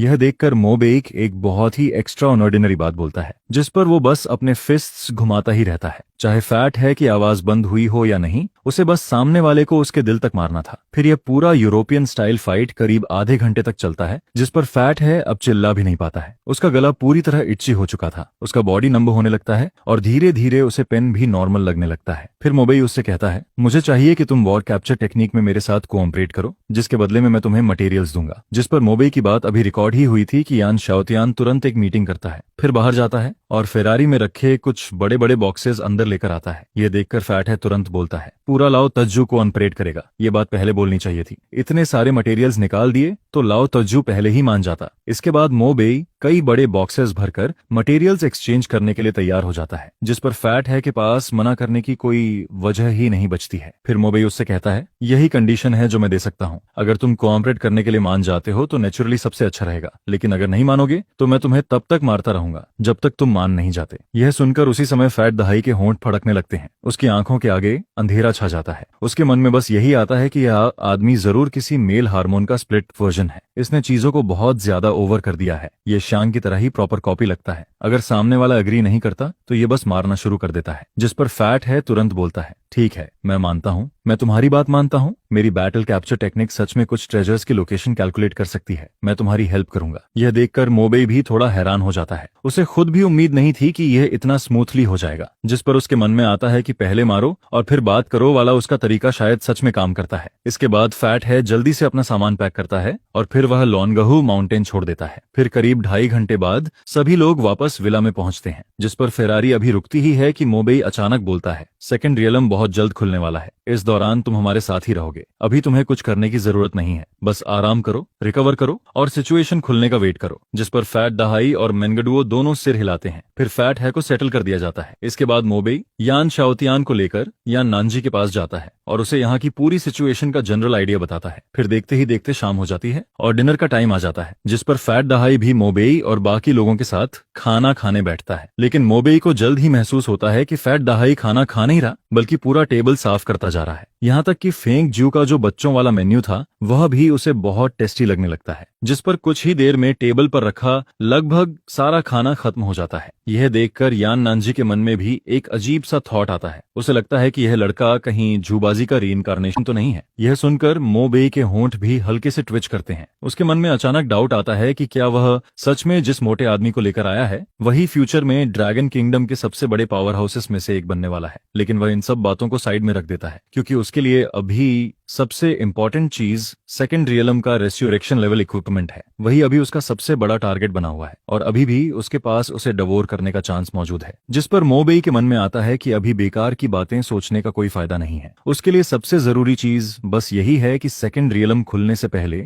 वह अपने करंट डवोरिंग स्टेज को कंप्लीट कर ले। अब मो बेई म्यूटेटेड एनिमल्स, प्लांट्स और इंसेक्ट्स को डवोर कर सकता है, यानी कि वह लाइफ ट्रांसफॉर्मेशन की स्टेज तक पहुंच चुका है। लेकिन अब सवाल यह था कि अगला डवोर किसे किया जाए। इसी समय लिविंग रूम में चल रहा टीवी अचानक इमरजेंसी वेव स्केल पर स्विच हो जाता है, जिस पर न्यूज में बताया जाता है कि फर्स्ट रिसर्च इंस्टीट्यूट में एक इमॉर्टल म्यूटेटेड कॉकरोच दिखाई दिया है। अब मिलिट्री की तरफ से लगातार रेजिडेंट्स की हेल्प मांगी जा रही है। फिर टीवी पर एक पिक्चर दिखाई जाती है जिसमें इंस्टीट्यूट की लैब के अंदर का सीन दिखता है। वहां एक काले रंग का कॉकरोच दिखाई देता है जो साइज में लगभग एक किटन जितना बड़ा था। वह पूरे लैब में इधर उधर दौड़ता रहता है और सब कुछ बर्बाद करता जा रहा है, जिस पर कुछ ही देर में पूरा लैबोरेटरी मेज बन जाता है। वहां मौजूद सारे रिसर्चर्स उस जायंट कॉकरोच के सामने कुछ भी नहीं कर पाते हैं। फिर टीवी पर एक और कैओटिक सीन दिखता है जहां कोई हॉट वेपन से शूट करता है। फ्लेम्स बाहर निकलती हैं और यहाँ तक कि ऑटोमेटिक राइफल तक इस्तेमाल की जाती है। लेकिन जैसे ही बुलेट उस कॉकरोच को लगती है वह उसकी ब्लैक शेल से टकराकर वापस उछल जाती है और चिंगारियां निकलने लगती हैं। ये देखकर मो बेई धीरे से बोलता है, मैंने नहीं सोचा था कि कॉकरोच भी लाइफ ट्रांसफॉर्मेशन तक पहुंच जाएगा। लगता है अब सच में ये डिजास्टर कंट्रोल के बाहर जाता जा रहा है। फिर वह आगे बोलता है, मिलिट्री तक ऑनलाइन हेल्प मांग रही है। इसका मतलब सिचुएशन सच में बहुत खराब है। अच्छी बात बस इतनी है कि अभी सिर्फ एनिमल्स, प्लांट्स और इंसेक्ट्स म्यूटेट हो रहे हैं। बैक्टीरिया और माइक्रो ऑर्गेनिजम्स अभी नहीं बदले हैं, वरना अगर बैक्टीरिया भी म्यूटेट करने लगते तो ब्लू स्टार तुरंत एक रियल हेल बन जाता। इसके बाद मो बेई की आंखें धीरे से सिकुड़ती हैं। फिर वह बोलता है, उस कॉकरोच को अंडर एस्टिमेट मत करो। इतने सारे हॉट वेपन्स और जीरो लाइफ लेवल के अटैक के बीच भी वह अभी तक बचा हुआ है। ये बिल्कुल आसान नहीं है। फिर अचानक वह खड़ा होता है और कहता है, मैं अभी लैब जा रहा हूँ, मैं आता हूँ, तुम सब विला में ही रहना, बिना वजह बाहर मत जाना, बाकी बातें मैं वापस आकर करूंगा। यह सुनकर यान नानजी थोड़ा चौंक जाती है। उसके मन में आता है कि यह लड़का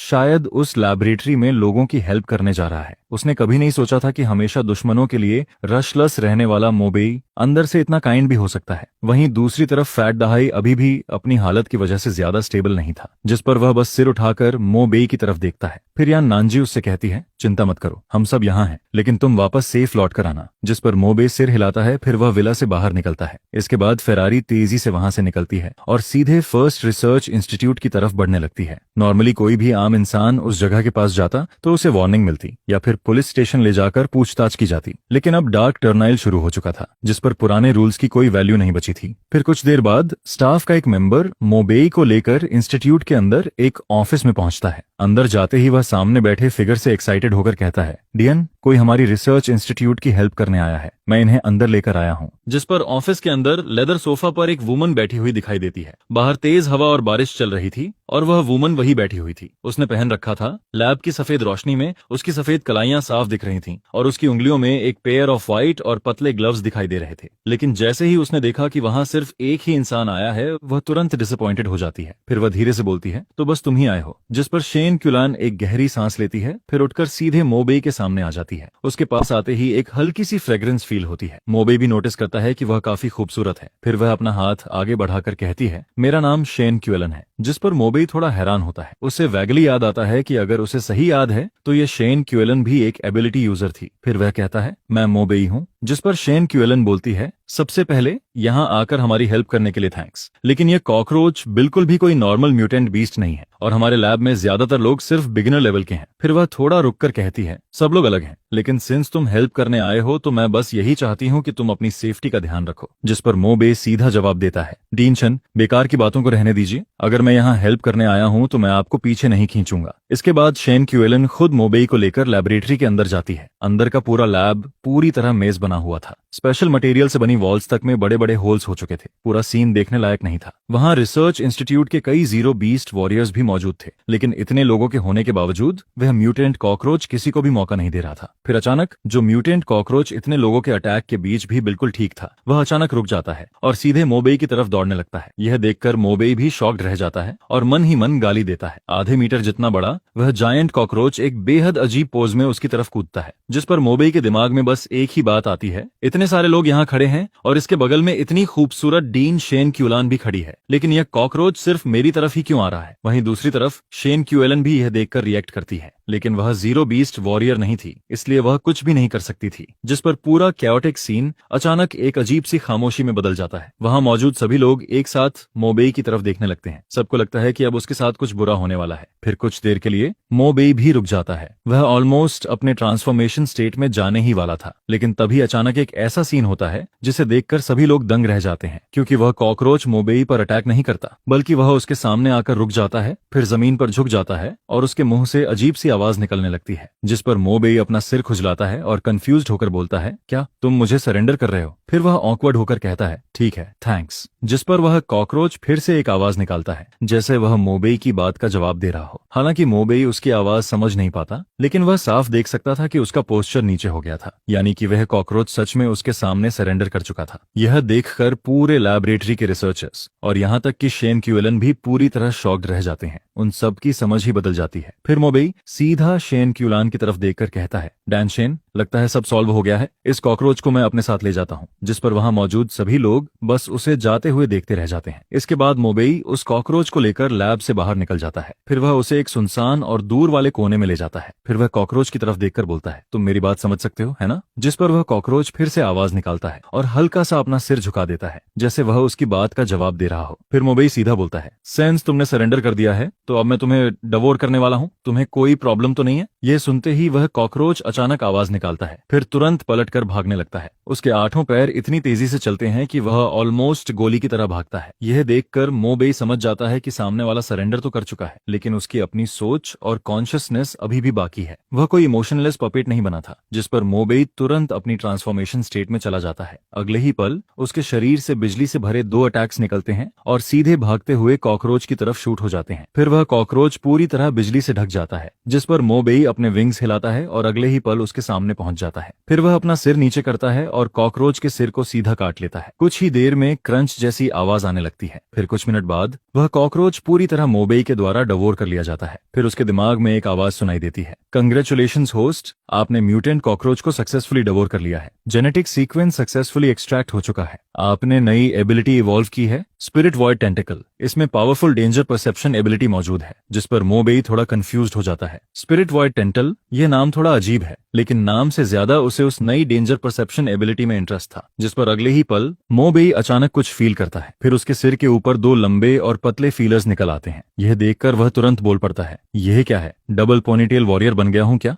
जिस पर उसके होंठ हल्के से ट्विच करने लगते हैं। अब तक हर बार जब भी उसने कोई नया जीन सीक्वेंस डिवोर किया था, उसके शरीर में कुछ चेंजेस हुए थे, जैसे उसकी पीठ पर ब्लैक फॉल्कन के विंग्स आ गए थे या फिर उसके सिर पर इलेक्ट्रिक फीलर्स उग गए थे। लेकिन इस बार म्यूटेंट कॉकरोच को डिवोर करने के बाद उसके सिर पर सच में 2 लंबे फीलर्स निकल आए थे। इसके बाद उसे महसूस होता है कि उसकी सेंसेस कई गुना बढ़ गई हैं। उसके आसपास हवा की हल्की सी मूवमेंट भी अब उससे छुप नहीं सकती थी। और तभी अचानक मोबेई को एक खतरनाक ऑरा फील होता है, जिस पर वो बिना कुछ सोचे तुरंत साइड में हट जाता है। फिर उसके पीछे खड़ा एक बड़ा पेड़ अचानक मरोड़ने लगता है और अगले ही पल वहां करीब 2.5 मीटर लंबा एक जायंट कैमेलियन दिखाई देता है। यह देखकर मोबेई के दिल में एक झटका लगता है, क्योंकि वह कैमेलियन पहले से वहीं छुपा हुआ था, लेकिन उसे उसकी मौजूदगी का जरा भी एहसास नहीं हुआ था। फिर जब चामेलियन देखता है कि उसका अटैक मिस हो गया तो वह जोर से गरजता है, जिस पर अगले ही पल वह अपने चारों पैरों में ताकत लगाकर फिर से मोबेई की तरफ झपटता है। वह सीधा मोबेई की तरफ झपटता है, लेकिन अब मोबेई न सिर्फ सामने वाले की स्लो मूवमेंट को साफ साफ देख पा रहा था, बल्कि वह उसकी पूरी मूवमेंट ट्रैजेक्टरी भी एक्यूरेटली समझ पा रहा था। जिस पर अगले ही पल मोबेई अपना हाथ आगे बढ़ाता है और सीधे उस कैमेलियन के पेट पर रख देता है। फिर अचानक उसके हाथ से अनगिनत तेज दांत बाहर निकलते हैं, जिस पर वह कैमेलियन जोर से चीखने लगता है। उसके पेट का मांस पागलों की तरह फटने लगता है और कुछ ही सेकंड में उसके अंदर के सारे ऑर्गन्स बाहर निकल जाते हैं। जिस पर वह जायंट कैमेलियन वहीं पर तुरंत मर जाता है। यह देखकर मोबे कुछ देर तक अपने खून से भरे हाथ को देखता रहता है। वह काफी देर तक शॉक्ड खड़ा रहता है, फिर धीरे धीरे उसे होश आता है। इसके बाद उसके चेहरे पर एक्साइटमेंट आ जाती है। उसे समझ आ जाता है कि इस कॉकरोच टेंटिकल का इफेक्ट बिल्कुल छोटा नहीं है। इस चीज के साथ जब भी वह किसी से फाइट करेगा उसके पास एक बहुत बड़ा एडवांटेज रहेगा। लेकिन तभी अचानक पूरे आसमान का माहौल बदल जाता है। जो साफ स्काई थी वह अचानक काले बादलों से भर जाती है। फिर दूर किसी डायरेक्शन से एक काला लाइट पिलर सीधा आसमान में उठता है, जिस पर उसी समय वहां मौजूद अनगिनत लोग यह सीन देखते हैं। सेकंड रियलम खुल चुका था। यह देखकर मोबेई की आंखें सिकुड़ जाती हैं। उसकी आंखों में एक्साइटमेंट साफ दिखाई देती है, क्योंकि रिबर्थ से पहले वह सिर्फ एक नॉर्मल इंसान था। वह इन सारी अपॉर्चुनिटीज को सिर्फ देख सकता था, छू नहीं सकता था। लेकिन अब सब कुछ अलग था। अब वह इन सारे बेनिफिट्स को खुद हासिल करना चाहता था, जिस पर मोबेई तुरंत वापस लौटता है और यान शाओतियान, यान नानजी और फेट दहाई से कहता है, चलो मेरे साथ चलो, मौका आ चुका है, हमें अभी तुरंत वहां पहुंचना होगा। फिर जब मोबेई और बाकी लोग वहां पहुंचते हैं तो वहां पहले से ही बहुत सारे लोग जमा हो चुके थे, जिस पर फैट दहाई थोड़ा हैरान होकर कहता है, इतने सारे लोग यहाँ कैसे आ गए? क्या ये सब रिटेल फाइटर्स हैं? जिसके जवाब में यान शाओतियान कहता है, हाँ, इस समय कोई भी नॉर्मल इंसान यहाँ आने की हिम्मत नहीं करेगा। यहाँ मौजूद सभी लोग रिटेल फाइटर्स हैं। फिर वह आगे बोलता है, लेकिन रिटेल फाइटर्स भी बिना सोचे समझे कुछ नहीं करेंगे। जिस पर मोबेई उन सबको देखकर कहता है, तुम सब अपना ध्यान रखना। फिर वह यान शाओतियान और बाकी लोगों की तरफ देखता है और सबसे पहले खुद आगे बढ़ जाता है, जिस पर यान शाओतियान और फैट दहाई भी मजबूरी में उसके पीछे चलने लगते हैं। फिर जैसे ही मोबेई और बाकी लोग उस जगह के अंदर जाते हैं, उनके सामने की दुनिया पूरी तरह बदल जाती है। अचानक बिना किसी वार्निंग के उनके सिर के ऊपर आसमान में एक लाल खून जैसा मून दिखाई देता है। यह देखकर फैट दहाई तुरंत बोलता है, अब मेरी बारी है। ड्रैगन टाइगर माउंटेन और तियानशी रोड के लोग 2 हाथ दिखाएंगे। देखना, हमारा ड्रैगन टाइगर माउंटेन कभी किसी से नहीं डरता। फिर वह कॉन्फिडेंस के साथ अपनी छाती थपथपाता है और कहता है, चिंता मत करो, सब मुझ पर छोड़ दो। इसके बाद फैट दहाई अपनी जेब से एक कार्ड निकालता है। फिर वह उसे अपने बाएं हाथ में पकड़ता है और दाएं हाथ से कुछ साइंस बनाना शुरू करता है। कुछ देर बाद फैट दहाई अचानक एक डायरेक्शन की तरफ देखने लगता है। फिर वह कहता है, इस पूरे एरिया में सबसे बड़ा मौका उसी डायरेक्शन में है। अगर हम उस तरफ चलते रहें तो हमें वह जरूर मिल जाएगा। जिस पर मोबेई सिर हिलाता है। उसे महसूस होता है कि लोनगहू माउंटेन के हेवनली मास्टर सच में मजाक नहीं है। फिर कुछ देर बाद सबके सामने एक बहुत बड़ा ऑल्टर दिखाई देता है। उस ऑल्टर का साइज लगभग एक फुटबॉल फील्ड जितना बड़ा था और सबसे अजीब बात यह थी कि ऑल्टर के आसपास की सारी फॉग किसी इनविजिबल ताकत की वजह से हट गई थी। उस ऑल्टर के बीच में एक ऊंचा प्लेटफॉर्म बना हुआ था और उस प्लेटफॉर्म पर बहुत सारे बारीक और अजीब पैटर्न्स बने हुए थे,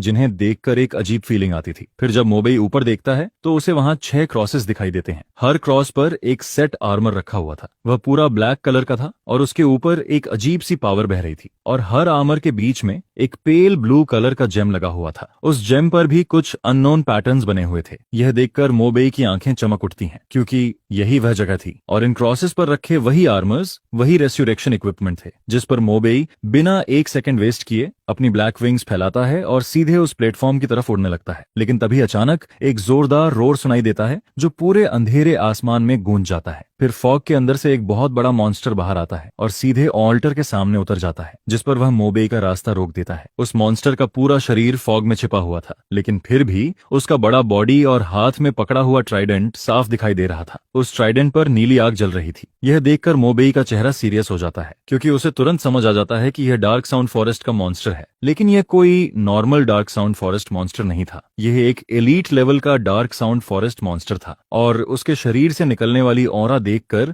मोबेई तुरंत समझ जाता है कि उसका लेवल बहुत ज्यादा था। वह मॉन्स्टर लेवल 20 तक पहुंच चुका था। यह महसूस करते ही मोबेई के चेहरे पर सीरियस एक्सप्रेशन आ जाता है। उसे समझ आ जाता है कि इस रेस्यूरेक्शन आर्मर को पाना इतना आसान नहीं होने वाला, क्योंकि उसके सामने अब लेवल 20 का डार्क साउंड फॉरेस्ट मॉन्स्टर खड़ा था। जिस पर उसके मन में अचानक एक सवाल आता है, अपनी पिछली लाइफ में आखिर फैट दहाई ने इस रेस्यूरेक्शन आर्मर को कैसे हासिल किया था।